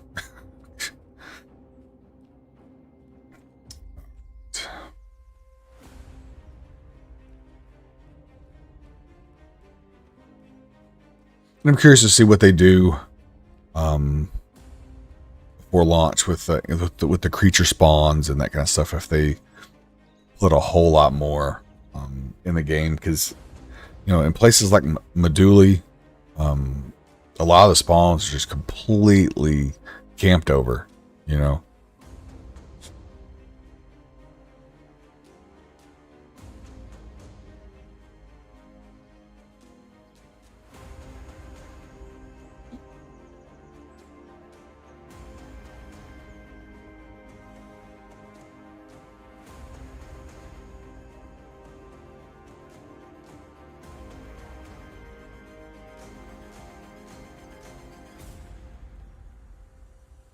As you know, when this thing launches, you're not going to be able to find a pig anywhere. Just everybody's going to be farming them to get started. But you know, Meduli is such a good spot to start, because if you have nothing, you can just go and collect Sea-Doo, and in 20 to 30 minutes have 10 or 15 gold just from collecting and vendor selling the Sea-Doo. Not even putting on the auction house. Just selling it for vendor price, you'll get a lot of money. That Sea-Doo moss or whatever. These things are also good money too, these blue flowers.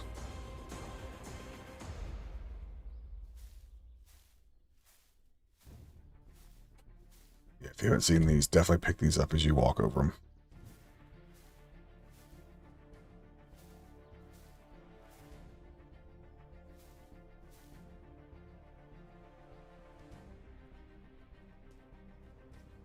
Let's look real quick. So those are, for 100 of those, 51 silver. And each flower you find is about 50 flowers.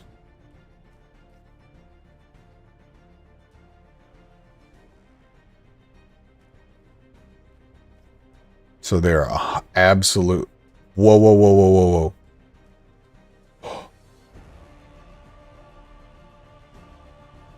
Do you see this? Look at how close this Sabura is. Hold up, we're getting a screenshot of this. Before I get killed. That's so close to MK. Yo. Oh, that just makes my day. Now I really don't care about dying. Holy crap. That's 1, 2, 3, 4, 5 nodes. Oh, wow. Oh, look at this. Look at that. That's really close. That is really close. We're about to have us a lot of cuprum, boys.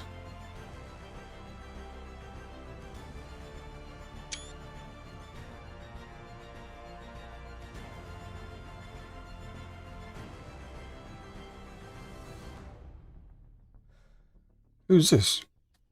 Hello, sir. Knights of Kisma. Well met, gentlemen. How are you? Hello, hello. Hold on, maybe I can't hear. 1 second. Audio. Master volume.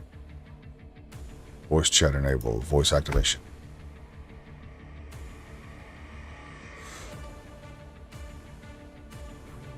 Gentlemen, hello. How are you? Good, how are you guys doing? Yeah, just doing a corpse recovery. I tried to go face to face with some risers, and it kind of went south pretty quick. So now I'm doing the lonely walk of shame back to pick up my stuff, and then I happened to walk across these nodes of Sabura and wanted to take a screenshot because it's a glorious thing to finally have Sabura out here by MK. What you guys up to?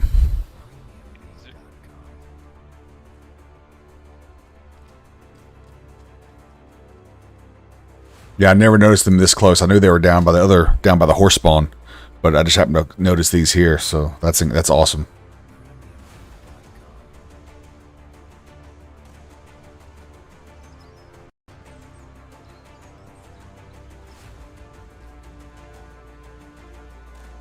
Alright, I just had to check. Yeah, this is the first I've seen these three here. I've seen a bunch down by the horse spawn near Mornkur castle. There's about 40 or 50 nodes like that all along the southern shoreline of the river, between there all the way to Sausage Lake. Gotten so many. Yeah. So yeah, they're all like this though. It's a full node, it's just tiny, right? But between that spawn all the way east to Sausage Lake, there's probably 30 or 40 spawns like this of the rock. Usually, I don't know, maybe 2 or 3 in sight at any one time, But yeah, that's fine. When you're mining the giant rocks, you already have right. move a whole bunch after you. You're exactly right. So for steel production, man, that's huge. Oh yeah, I'm gonna head up and grab my stuff. Nice. I've never seen you guys before, man. Nice seeing you guys. I don't venture out too much other than Mornkur and Maduli. So nice to meet you guys.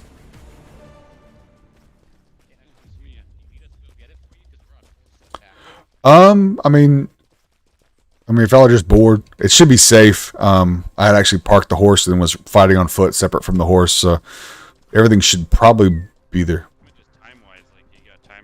Yeah. I've got about 18, 17 minutes, so it'll be close.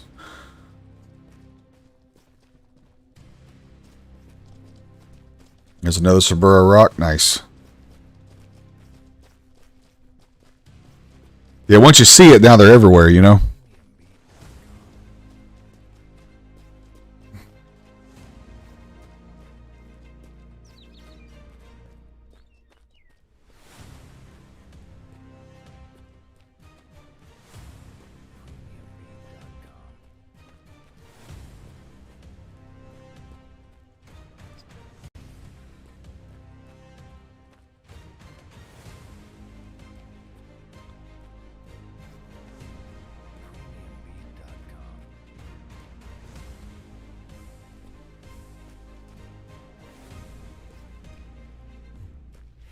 Look at that. Oh my gosh, it's amazing. Even more.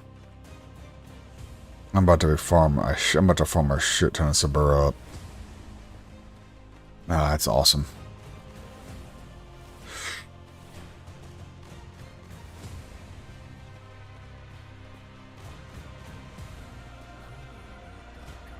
Alright. We are rolling. Trying to go back and get our stuff. We may have an escort or we may have a stream snipe. Who knows? That's life in Mortal. I wish I could get another horse at 25. 76 horse. I might could get a second one and ride it. That would speed things up dramatically. There's some horses right here. If I come across this hill high enough. There's horses right up here. So let me get, so I can grab a horse and ride in. That would be awesome.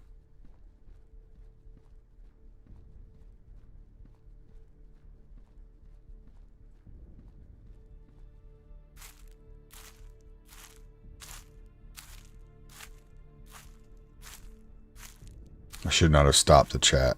That was going to be my downfall. I'm telling you right now.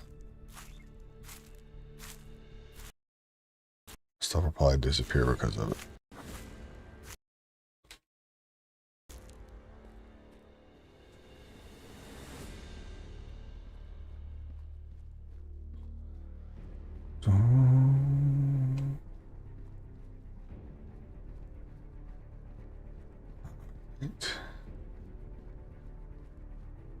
It's 137.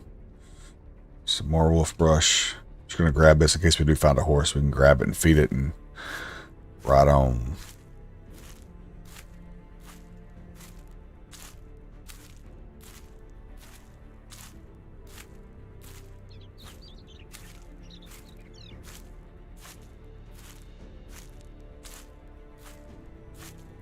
Panuma, welcome to the stream. How are you?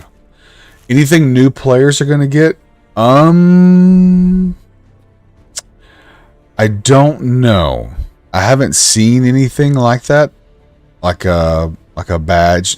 There is something that says veteran status, so I'm wondering if the veteran status doesn't mean that you either played MO1 or you played MO2 early access or MO2 beta, and so they'll give you some things there. Or also if the veteran points also aren't just rewards for your monthly subscription every month, you know, like a loyalty bonus or something.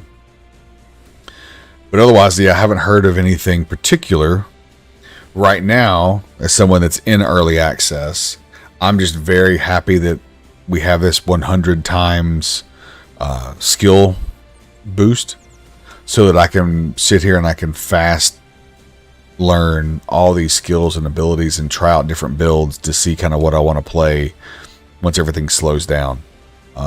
So that alone has been a huge improvement. Let's see what this green stuff is real quick. See if it's anything worth picking up. If it's my blue flowers, I definitely want to grab some of those. And it is white flowers, not blue. Okay. Flowers, all right.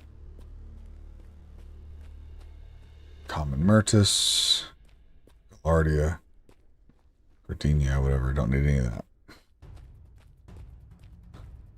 Should be a horse spawn right up here.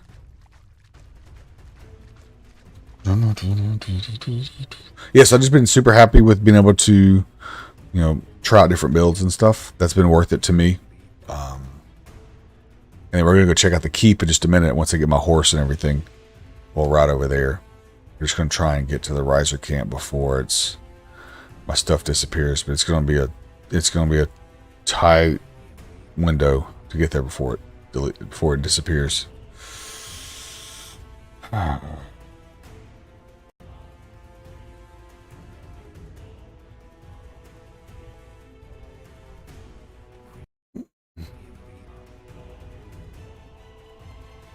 I see there's a lot more people in the channel, so I appreciate that. Yo, Zachario, Sir Hob, welcome, man. Is that LaFrance guy with me? No, there is nobody with me. I don't know who is. Oh, I just walked by the horse. So if there's a LaFrance guy out here, I am not aware of it. We currently have a war deck with LaFrance and with Tian Ming, and we're doing some PvP training with it. But I wasn't aware of anybody out here with me. I'm trying to get a horse, not going to roll out there. Appreciate that, Zakara. I didn't know that was you. Nice to see you, Sir Hob. You've been in my channel quite a bit, man. I've seen you in a bunch of other streams too, man. I really appreciate you supporting MO as often as you have, man. That's awesome. A 34 horse. Can I mount it? I bet I can't. Nope. All right. Trying to find I need to find one that's lower stat.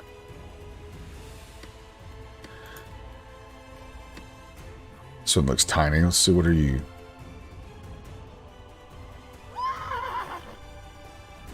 Wish there was an easy way to determine if a horse was young or not. I mean, I remember the old game, you could see it. Like, you could see colts versus full-grown horses.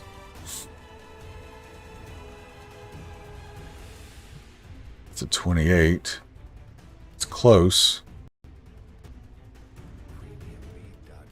I need like a 7. I could ride it. Or a 10.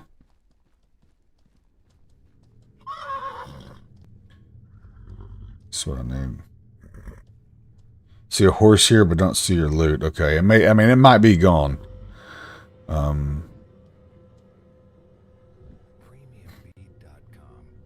Cool. I appreciate it, man. No, absolutely, man. You guys are that is a very good help, and I appreciate y'all willing to do that, man. That's very kind of you guys.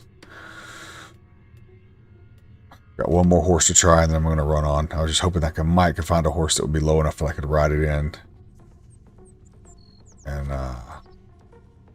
all of these appear to be high-level horses, unfortunately. Damn.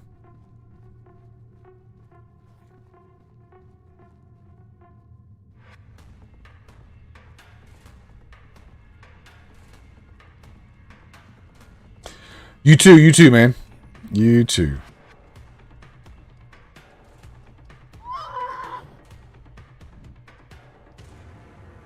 If that one's green, so I've already gotten him. That one's green. And that one's green. This one is not. Let's try this one.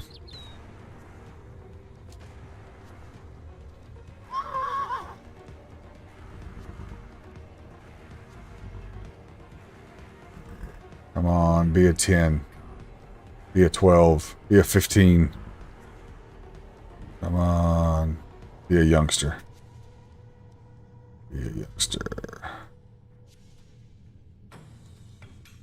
Nope, he's an old one. Damn. Alright. Okay, we're running.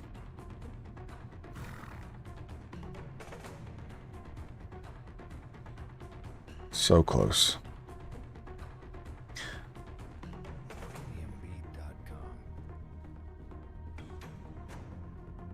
Man.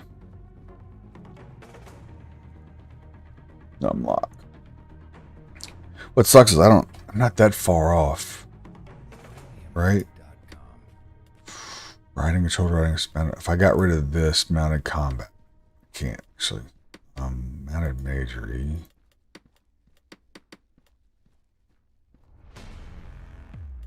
And I had a little bit more creature control or herding.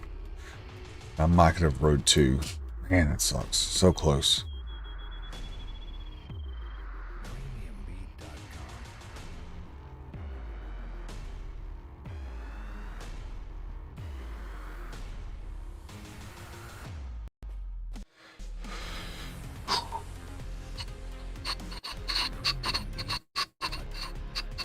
There's the camp.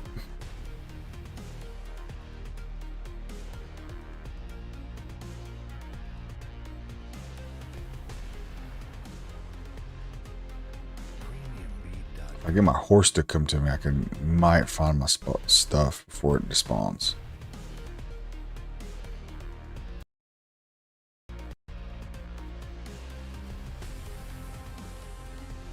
Don't have Mind Blast. No.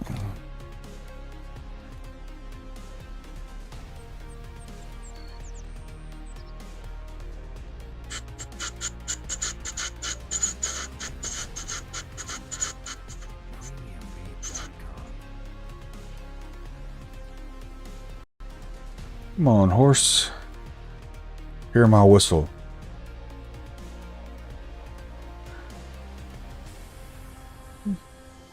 Come on. Need this valiant steed to come running over the hill to rescue me.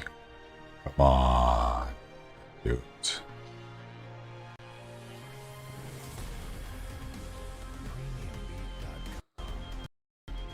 There's a burrow out here too, damn.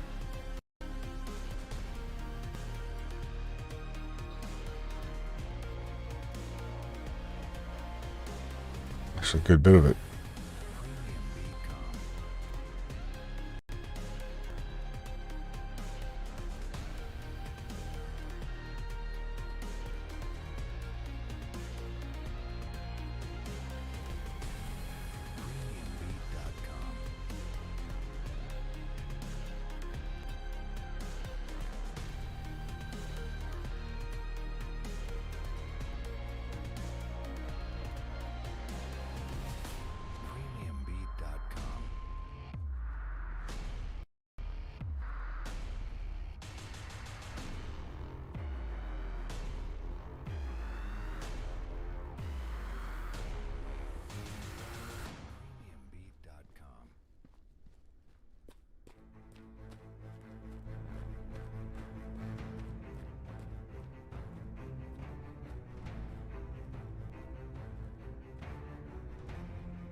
How's the horse?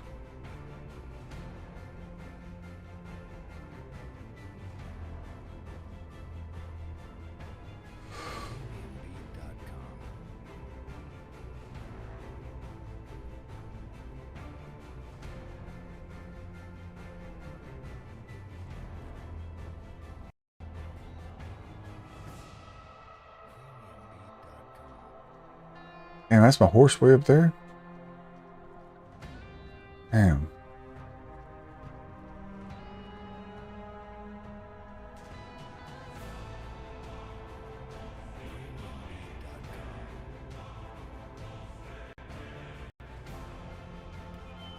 There's my horse.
This is the worst part about the corpse recovery.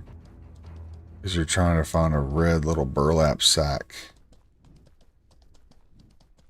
amongst all this little foliage.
Fear is gone. Never fails. Yo! What's going on? How you doing, man? Yeah, I just, story of my life, man. Got killed out here fighting these giant orcs and trying to recover my gear. I got my horse, but I think my gear already disappeared, so got to head back to the keep and make another set. So good thing I got extras. And good thing most of the stuff's kind of disposable. But I got my horse. That was the big thing. And no one killed it, thank God. And I got enough gear I could probably... Oh, you know what? I want to get some of this Sabura real quick. Bear with me. I can make some cuprum from it. So let's see how much it's in a node. Let's do a test real quick. Yeah, man, we need to get on... we need to get on some Destiny or some Call of Duty soon, man. I had fun playing with you guys that night after that night of Thanksgiving, man. It was a blast. I hadn't been in that game in a minute, man. It was good times. All right, so we got some pig iron. That's good. So this is Sabura. They just added it. Usually this is only found around Meduli, which is way to the east. They just added it here. Ooh, that's really loud. Let's knock that down a little bit. So it's not full nodes. Okay, awesome, dude. I'm down. I'm way down. Anytime. Okay, I'll see if we can't get that thing going. Get the fire team, get the boys back together. Go slay some aliens. So this is only 67 per node. So this is half of what a normal node would be. But it's better than driving 2 hours west to farm it in Meduli. So we can work with this. It's 67 a pop. We'll get a couple thousand from one. That's good. That'll be really good. From this we get malachite. You mix malachite with bore in a furnace. You get cuprum. Cuprum's like copper. And it makes very nice weapons. High damage, high piercing, high bludgeoning weapons. So my spear now is... Well, it's gone, actually.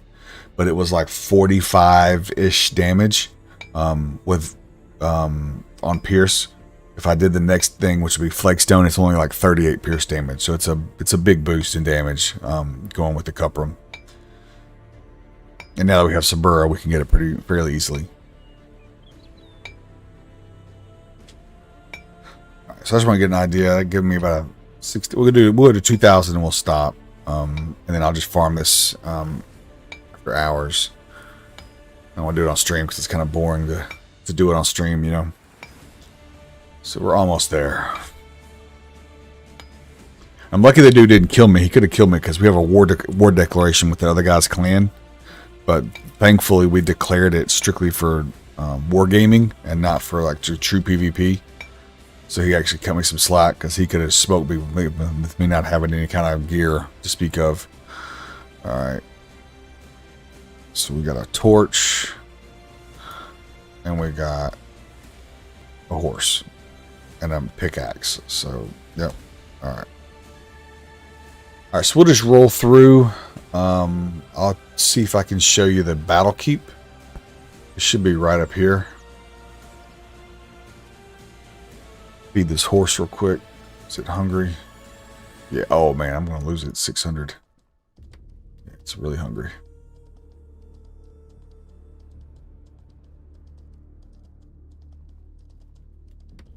You know what? I could kill some of those for. Oh, that's for emulge. I need something for Valerium. All right. So the entrance to Morin Kerr is there. So if you ride around this ridge here and then come back up, our keep is right past that, right past over there. So we'll do that real quick. I'd like to kill that. Why is it? I still don't have any gear.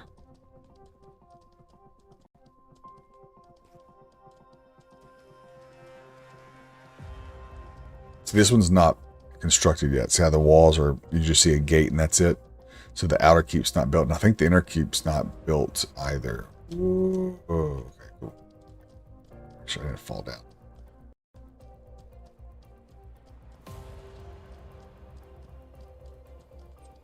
Let's run through here.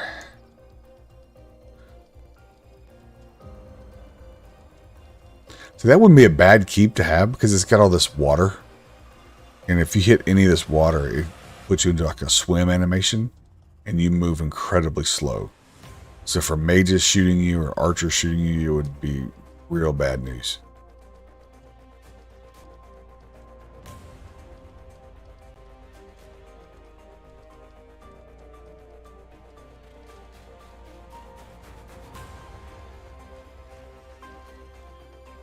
Watch here, so I hit this one. Boom. See how it slows you way down.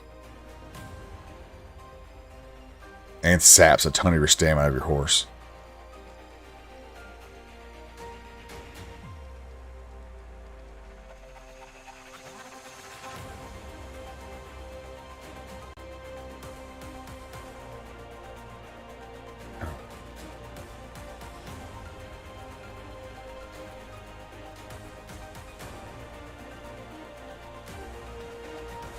What can you get from the Wyzant? I don't know. I don't have any weapons, or I'd kill one and see. I wish I had. By the way, I don't know if you heard me earlier, man, but these things are 100% worth it.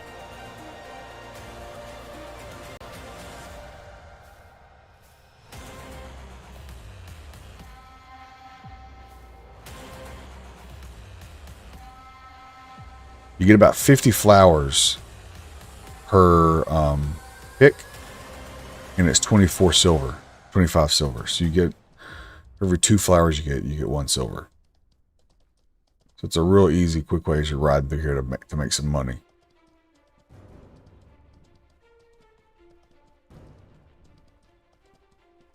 And I really wish there was a command that you could type in to get your latitude and longitude, because you could easily then plot where these things are and make yourself a run to collect those flowers just to make money.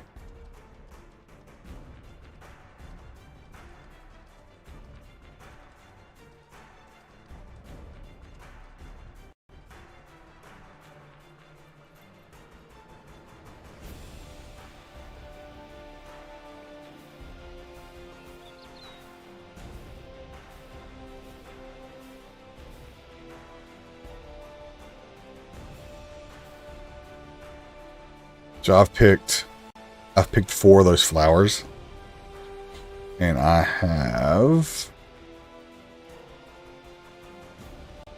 almost 1 gold from just 4 flowers.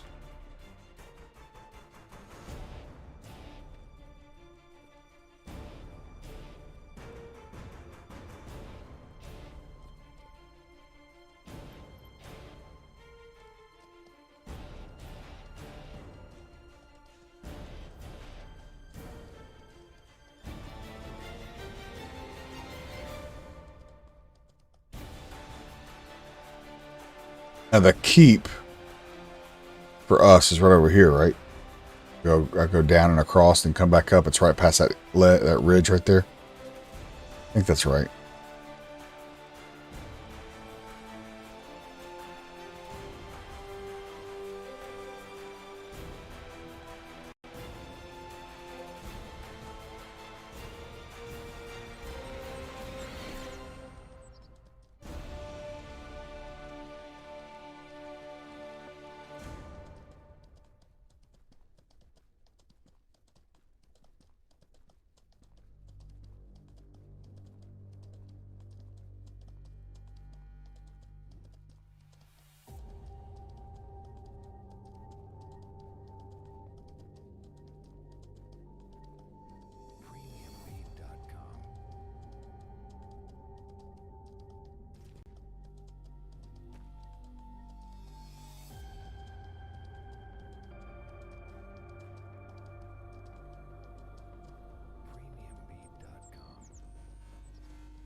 Ha ha ha ha.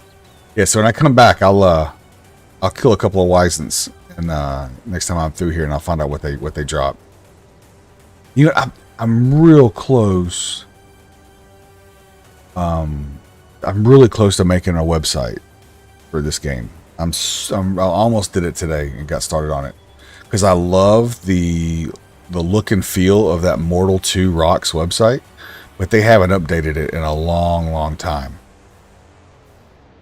And there's some good information on some of the other ones, but I would love to have I thought about calling it something like the Grand Library of Knave or something like that. Kind of fit in with some lore. And that way it can have stuff about everything. It can have an animal, compendium, and it can have weapons and armor and materials and everything, and then you can go from there. Because while there's a lot of stuff about this game, it's flat data. Like once you put it in, they don't tweak it a whole lot, right? So I mean, you could put it in and it's done. So I'm thinking heavily about doing that and making that a thing.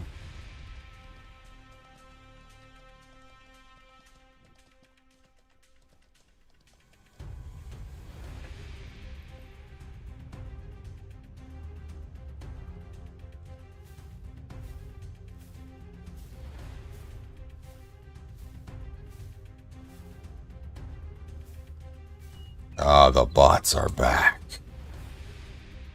Have no fear, the bots are back. So we're getting close to the keep. Not too far at this point. I think just right over this ridge, to be honest with you. All right.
All right, there's what I was looking for. I was looking for this mountain range to kind of cut out, and we can ride through it.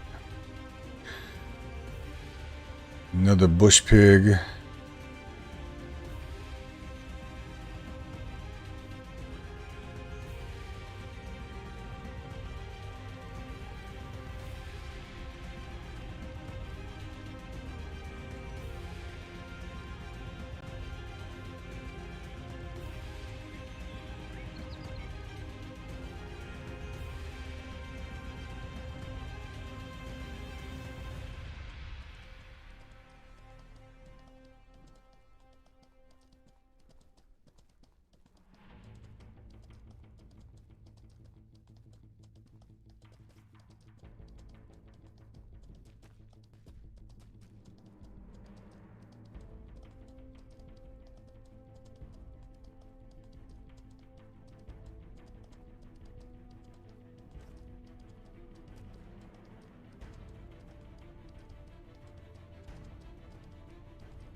There she is. I think we need to approach from this side. Looks like, oh, flower power.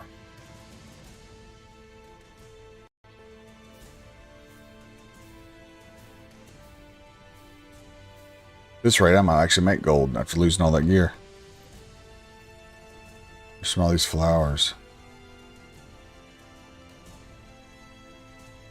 Damn, there's more? What? Oh, damn, yo.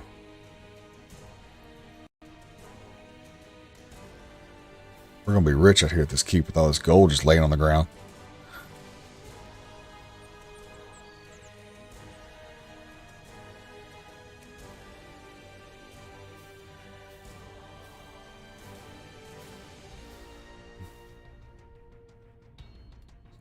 Hi. What the what?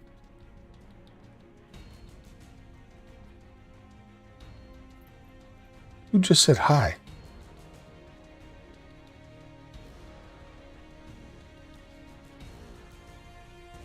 Give me a heart attack.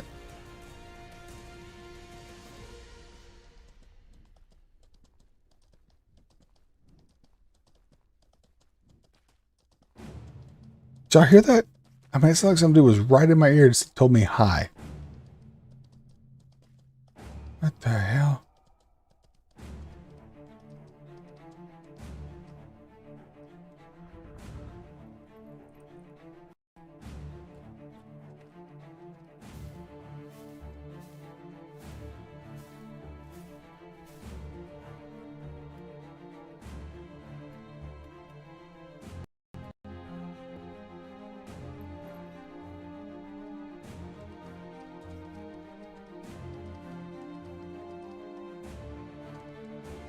And we got flowers and the Wisents out here. Damn.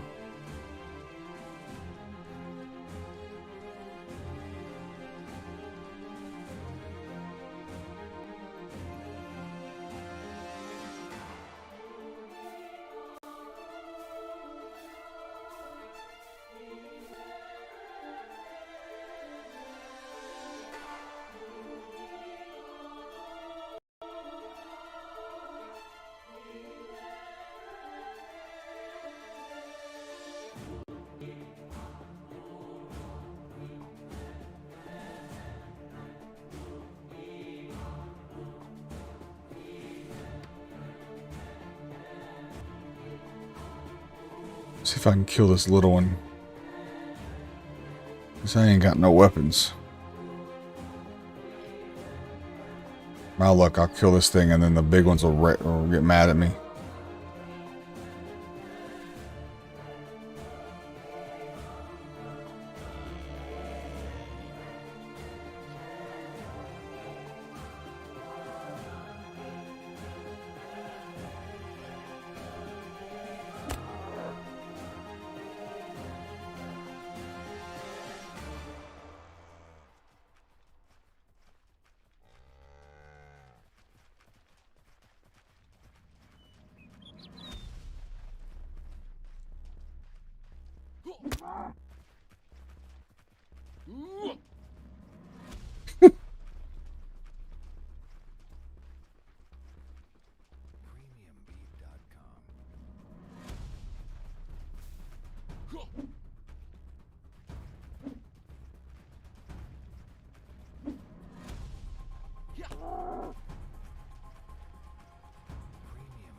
Ah, this dude.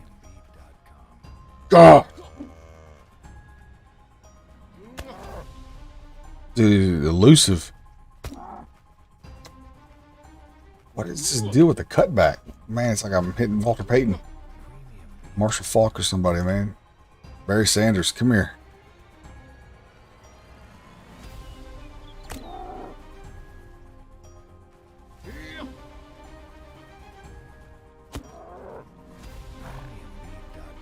Ah.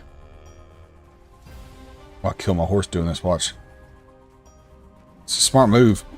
I give me to hit my horse instead of him. And I just did it. Jesus. Look at that. Look, look. It's going to make me kill my damn horse. It's a smart play.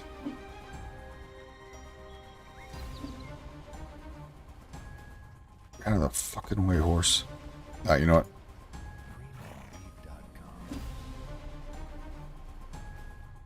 Gotta think smarter than the wise.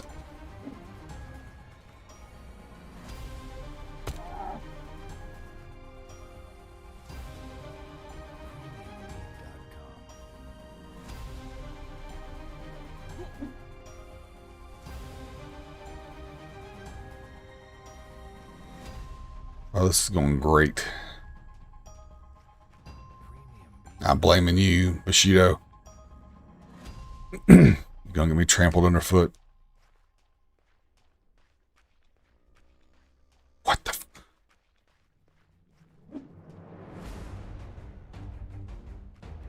Who knew, right? I'll lose my horse because it's gonna be so far away.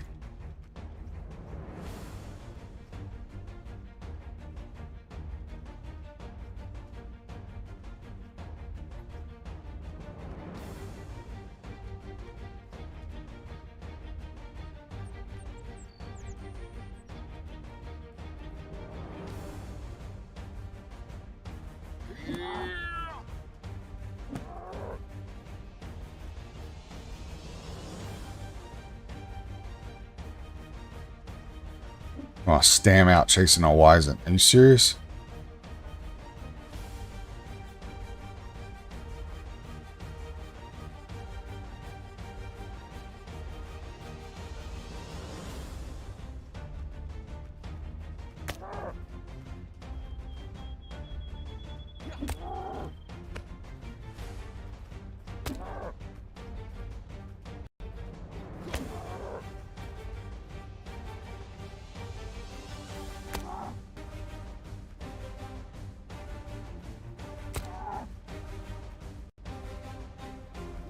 Oh, I got you this time. Got your pattern down. Oh, I missed the kill shot. Yeah.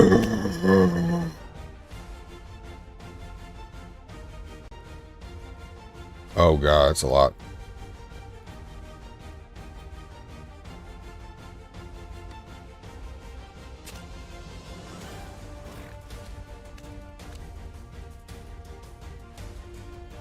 You get horn, Wisent meat, which actually might actually be worth something.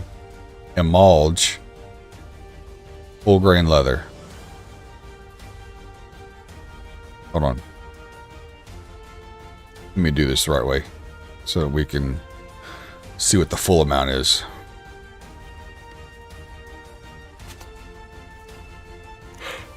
So if you don't know this, if you're new to the game, if you process in stacks of 10, it counts the same as processing a full stack of like 10,000. So you can work your points up and then process your full stacks at you know, highest efficiency.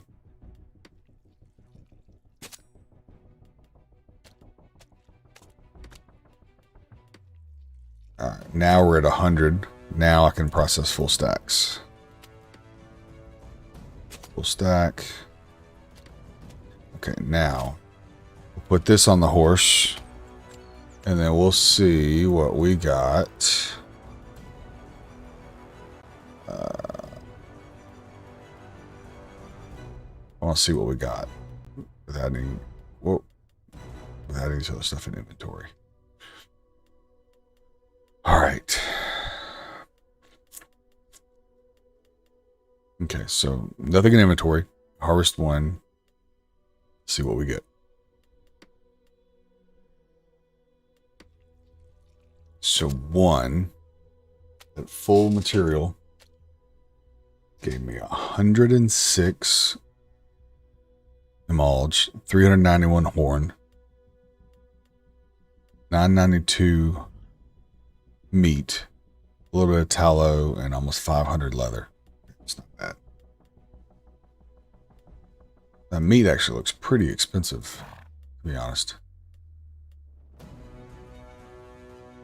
Not too bad. Actually, not as bad as I thought. It's like 10k will be 1 gold. So I think it's about I think it's kind of the standard rate. No fur. What I was hoping for was for malarium. I was really hoping for malarium, but it gave me horn instead.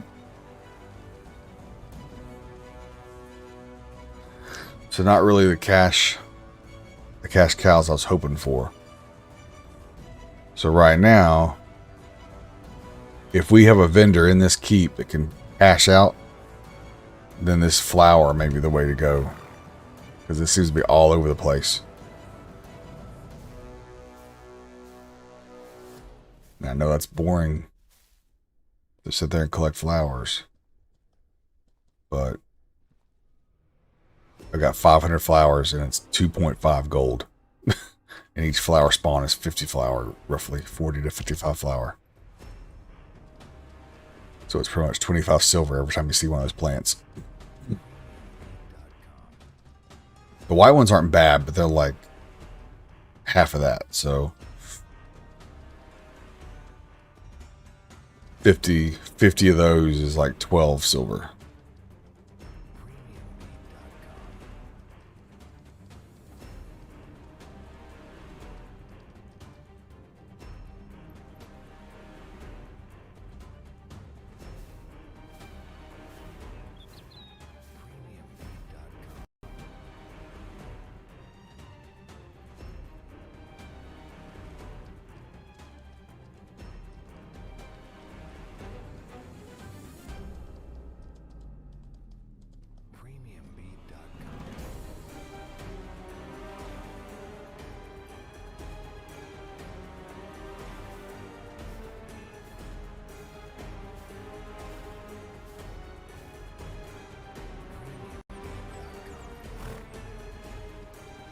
There's a lot of that flour out here. That's awesome.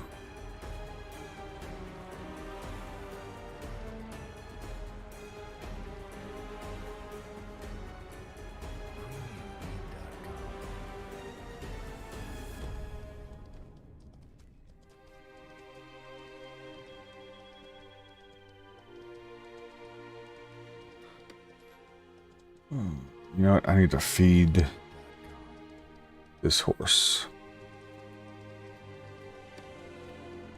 A lot.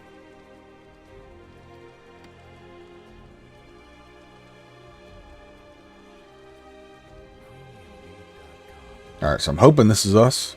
I could be wrong, but I'm hoping this is us.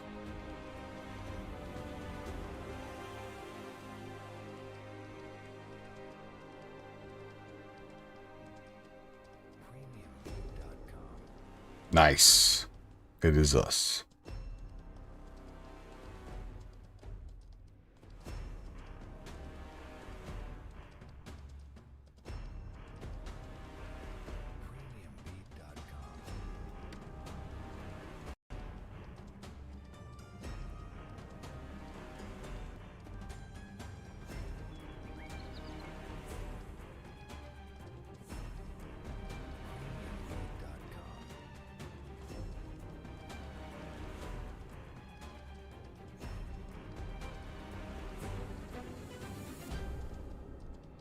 Wow, I picked the wrong side. I went around all 3 sides and I ain't found the door yet.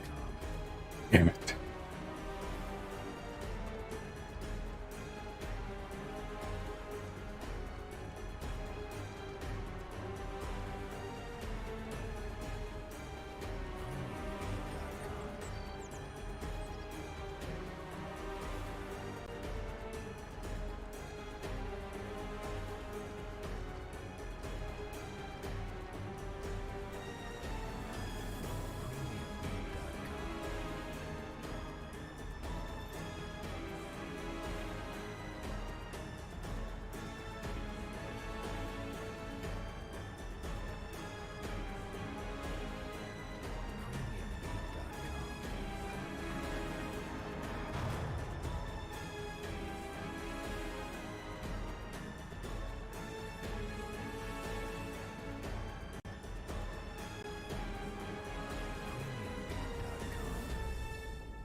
Whoa, what the hell?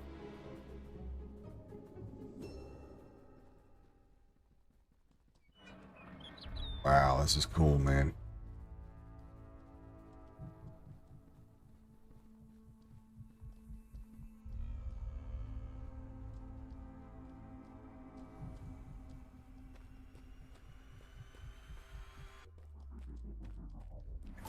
Cool. Wow.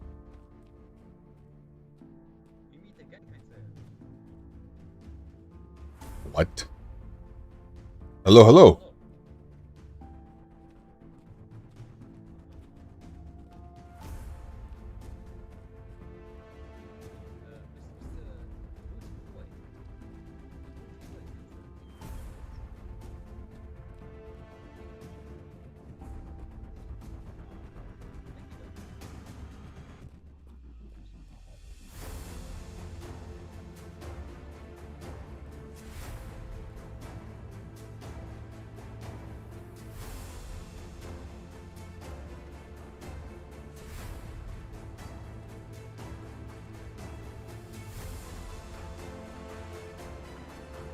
All right, cool. This is it. Looks amazing. Can't wait till they add the furniture and the TC updates so that we can actually use it. It's a functional city. It's going to be incredible. One day.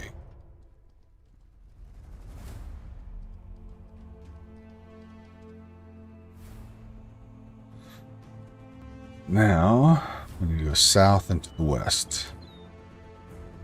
No, south. Yeah, south. No, south to the east, actually.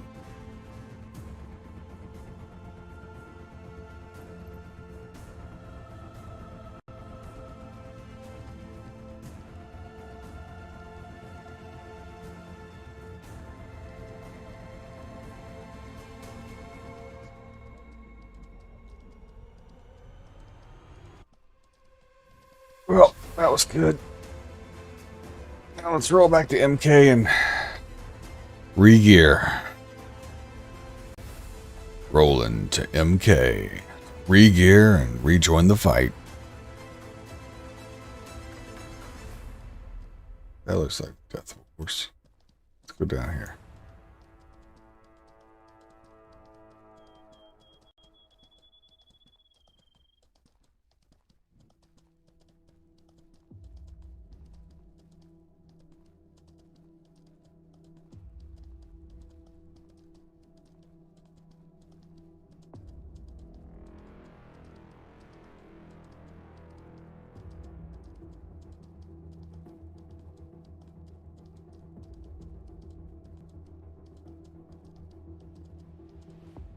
I'm falling asleep. Might be it for me, man. We'll be lucky if we make it back to MK.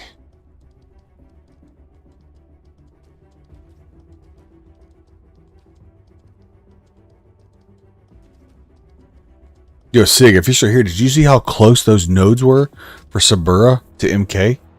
I had no idea they were that close.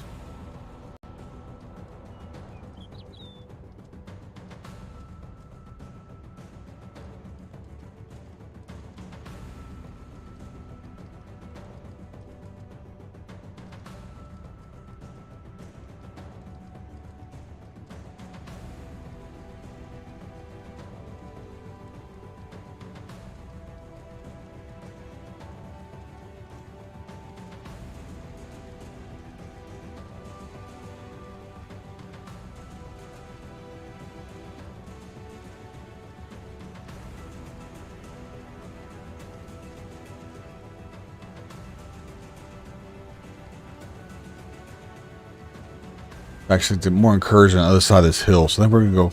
We're gonna see if we can find that path up since we don't have much.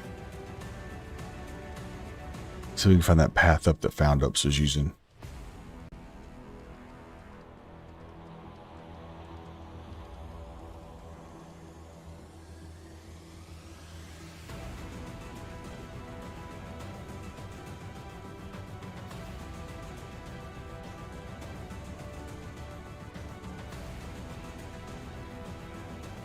That's incredible, man. I'll be farming a bunch of Sabura and a bunch of Calcs down there.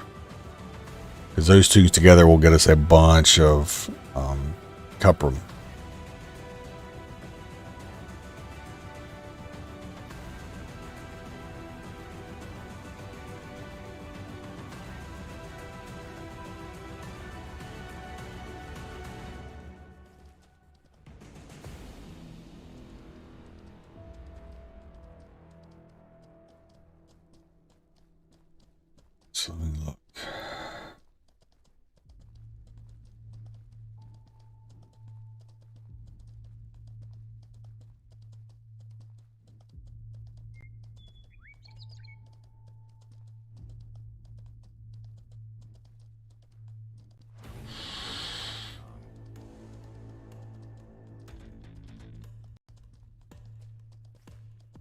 There's no way I want to make it back with this horse alive.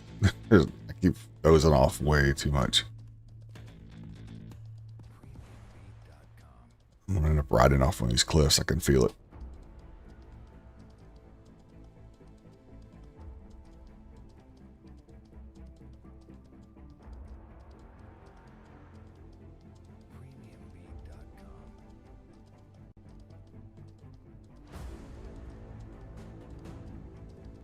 Stay awake long enough to get this horse back to home.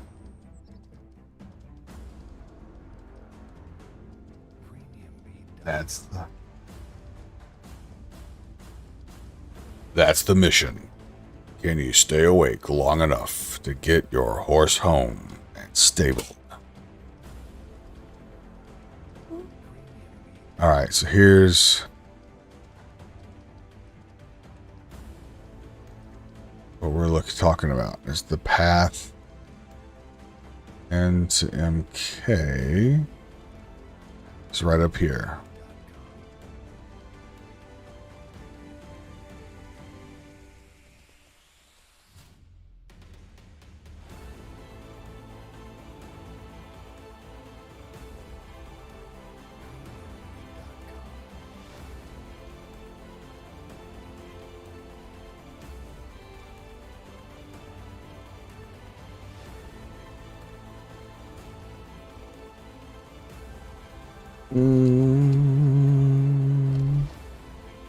Don't like that cliff. We're going to go down here just to be safe. Go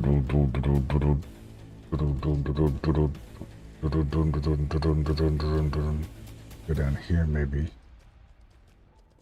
Some calyx at least. Get something out of this.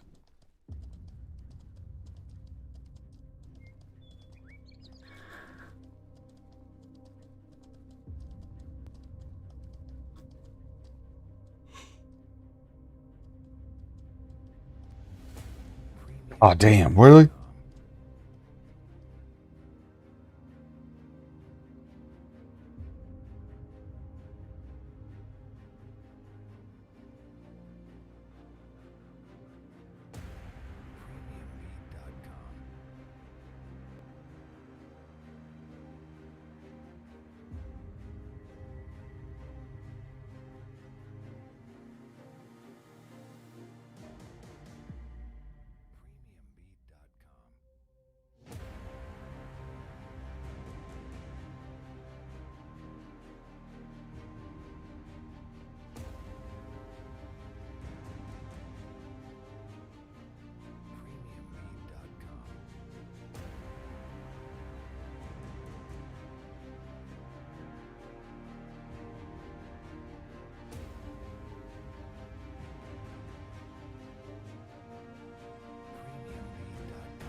All right, sorry about that. Somebody killed my armorer in town.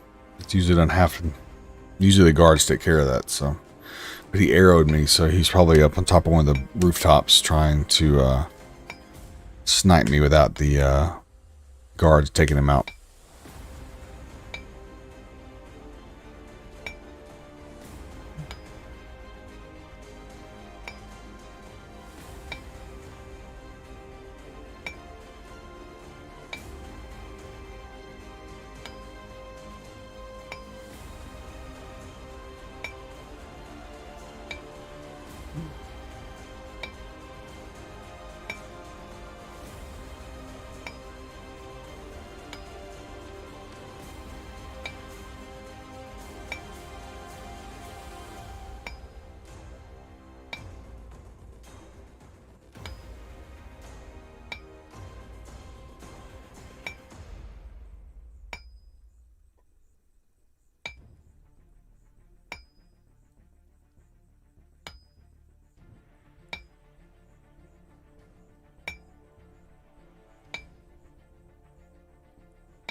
I need to make me some steel gear, I guess.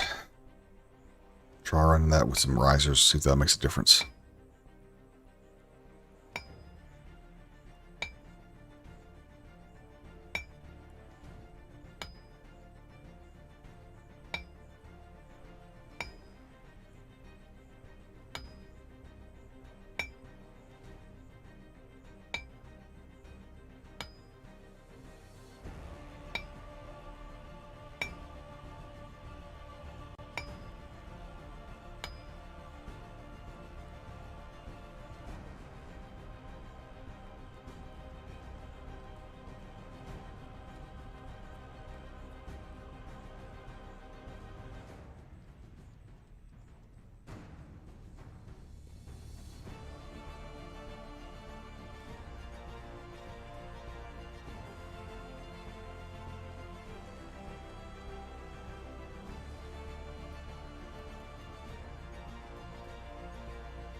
So the calx we're mining here is required. It's the second portion of things that you need to create steel. So we've got a lot of granum, not a granum powder, but then you need coke, coal, and that all comes from calx. And then you need Sabura powder at the end, which we have a whole bunch of that in town from our days in Maduli.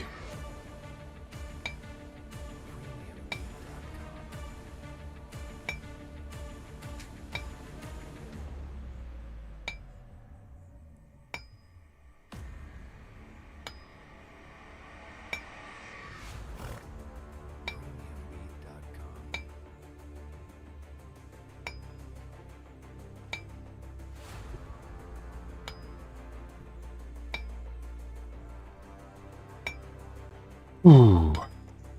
Where we look? How we looking? 1700. Yes. 5400 already.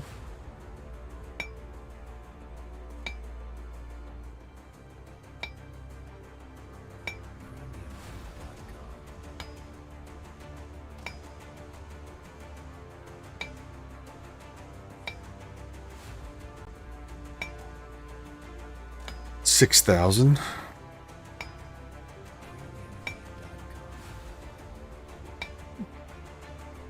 Slowly but surely, we're getting there.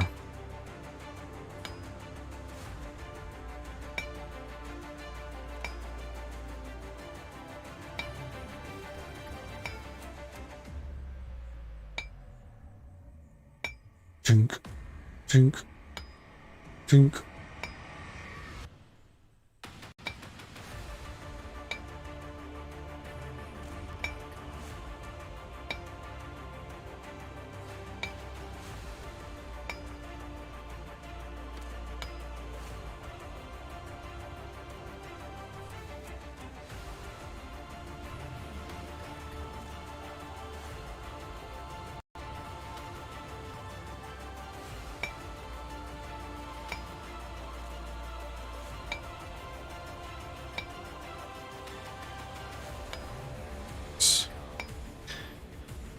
It was pretty close. 7,500.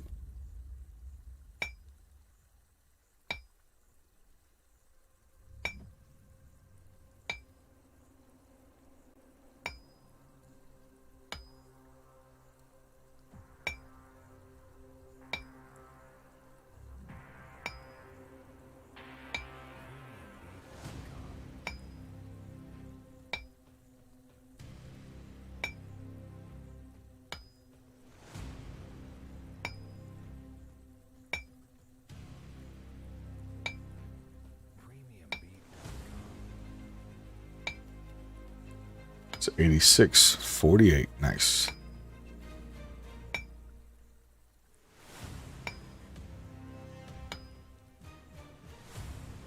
$9,000.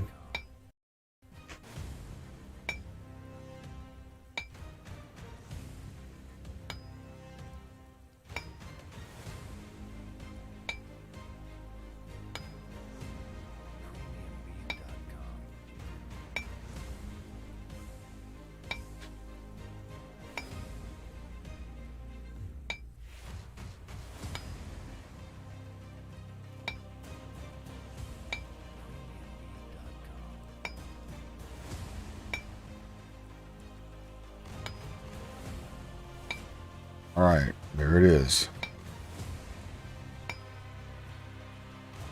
There's some 10K calcs.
Where are we at? Nice.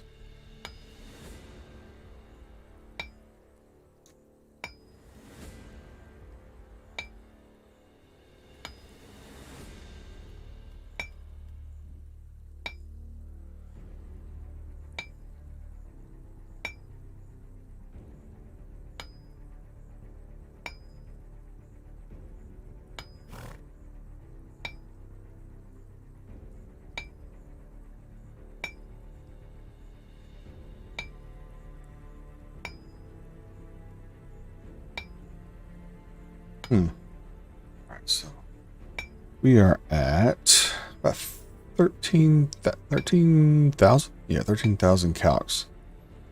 I think we'll go to about 15 and then we'll call it. And then we'll move on. Try to get back into town.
Let's get this bad boy home.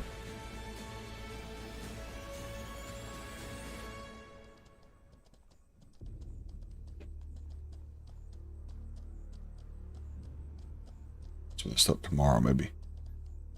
Or the next day.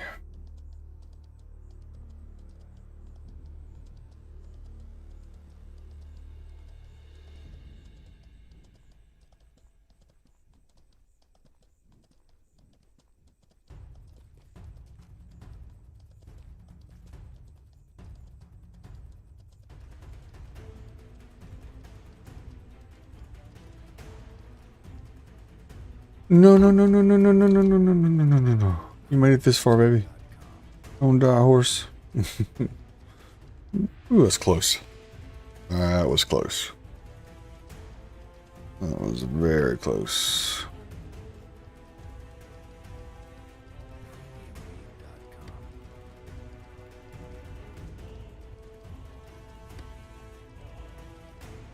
Oof.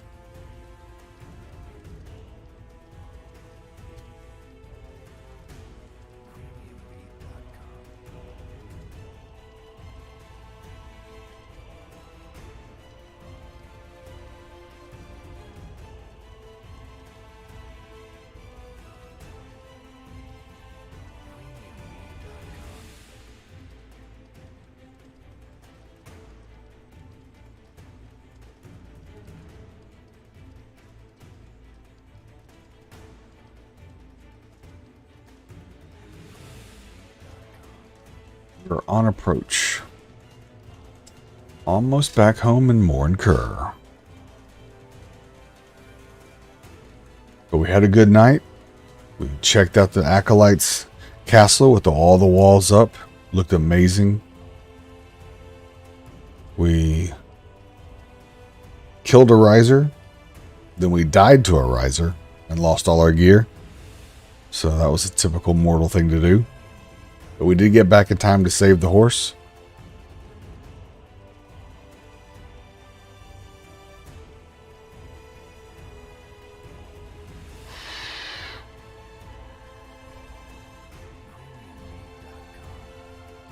Now I'm trying not to fall asleep and kill my horse. Because that's going to be a long walk back.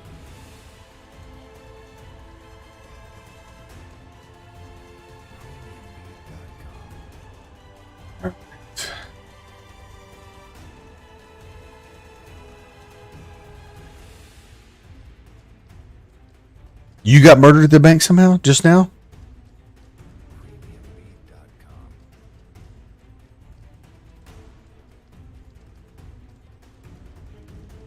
Oh, maybe I won't go to the bank then. Maybe I'll just log out over here.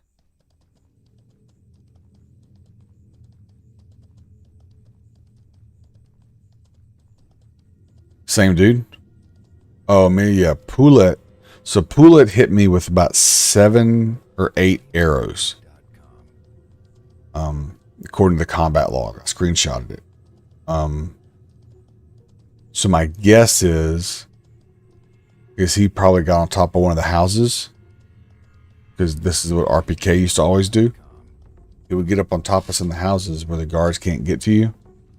And you can be outside of aggro range of the guards. And you can shoot and kill people's horses and kill people without any kind of ramifications. So that would be my guess. If he was hitting me with arrows in town, that my guess is that he went up somewhere where the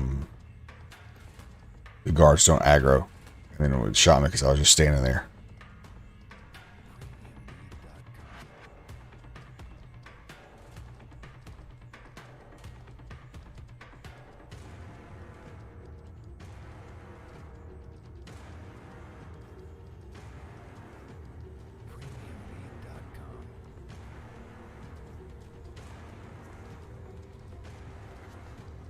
That was rough though, man.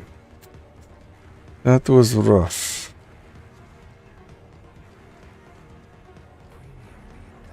Yeah,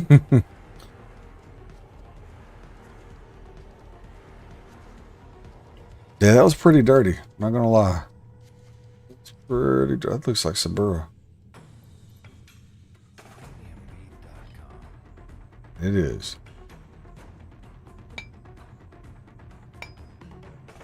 Let's see if this is 67 or 112. 67. Okay, so the Suburra piles are half a node. Instead of being 112 max, they're 67 max.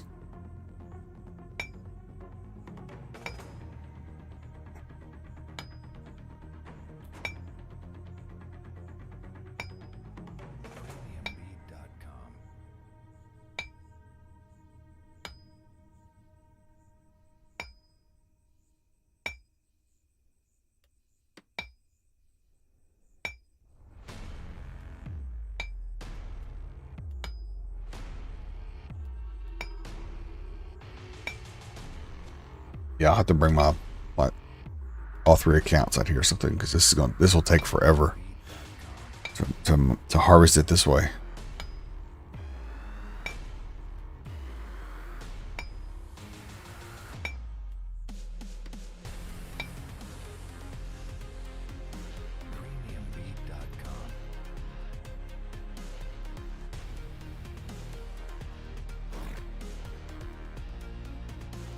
Gotta get that out of here. I'm falling asleep way too much. Not that time. What is it, like 1 a.m. here? 12:30. Yep. All right, we're gonna call it a night. We're gonna ride into Morinkur. We're gonna hope them. We're gonna hopefully they. Hopefully the snipers, the snipers have gone to bed already, and we aren't gonna be riding into a sniper nest.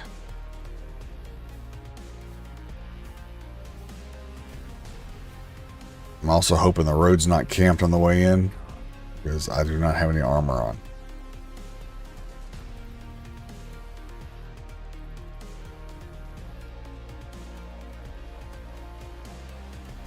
But we're going to take the little sneaky ramp up to avoid most of the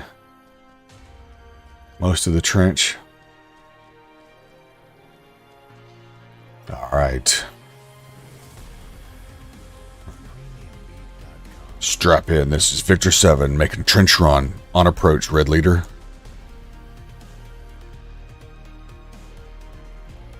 Looking in to land in Death Star. So far, clear of tangos. Victor 7 on approach.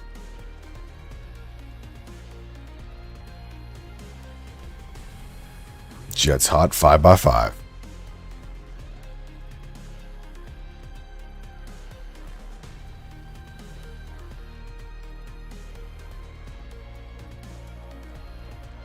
Slowing it down, second gear. Not look for any trouble. Save that stam in case we need to run.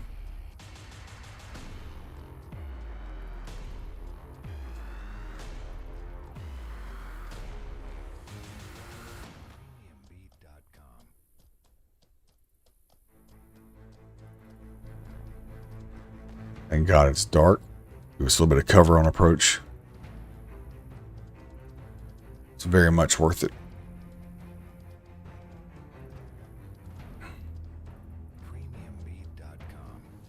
So far, so good.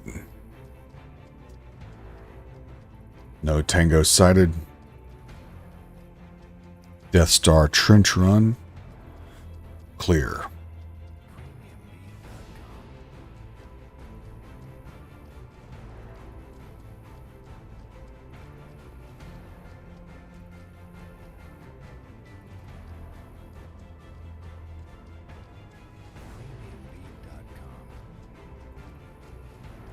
I mean, I'd be slim pickings for somebody that saw me. 70% health on the horse. No armor on the rider. Yep, that'd be bad news.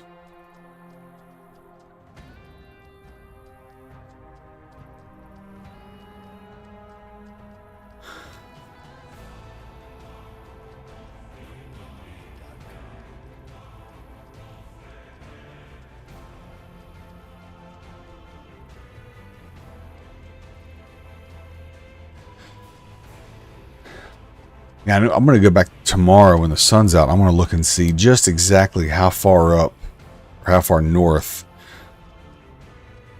those nodes go.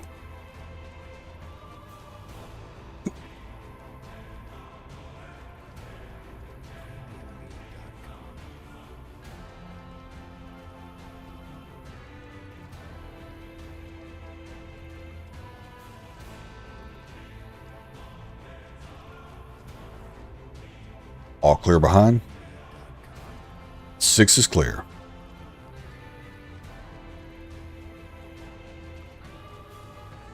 All right. So far, so close.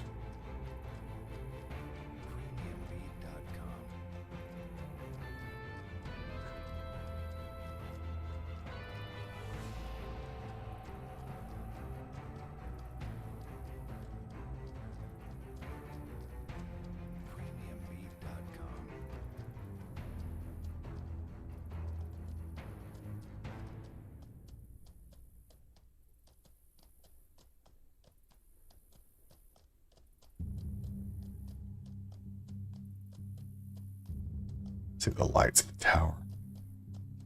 Death Star is coming into focus now.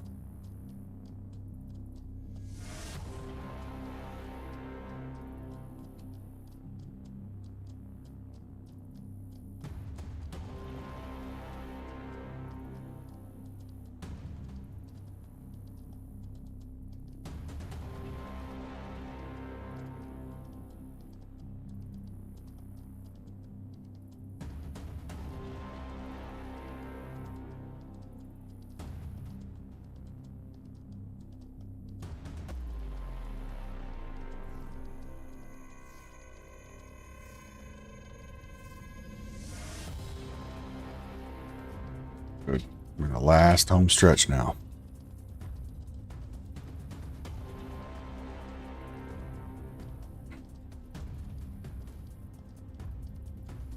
Got that swift riding kicking in gear.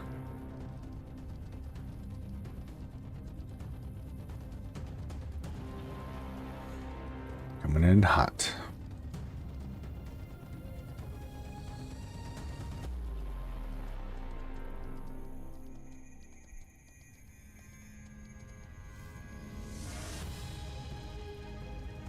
Nice, perfect. Clear ride all the way in. That doesn't happen too often.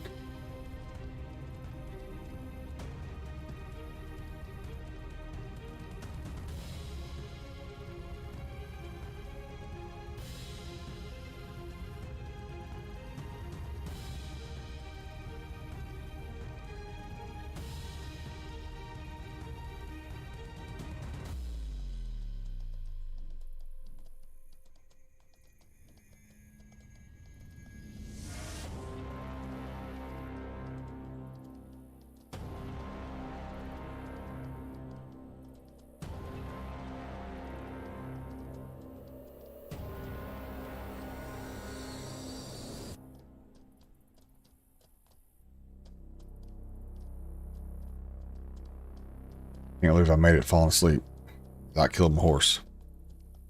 That's a first.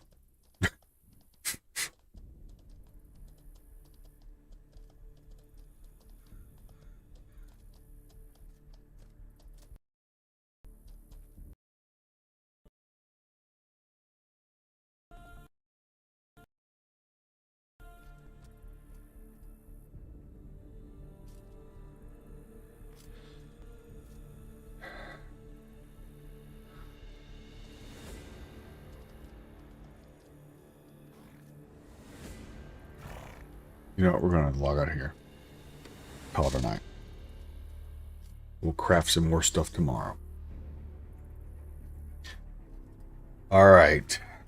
Barbarians, warriors, conquerors, legends of battle.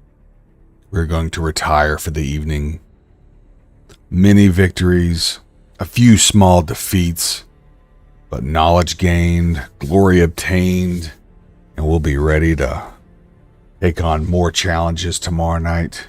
We're going to get ourselves re-geared. We're going to hopefully get involved with some PvP training, some PvP roaming. I'd like to work with some of these guys and see what that stuff's like.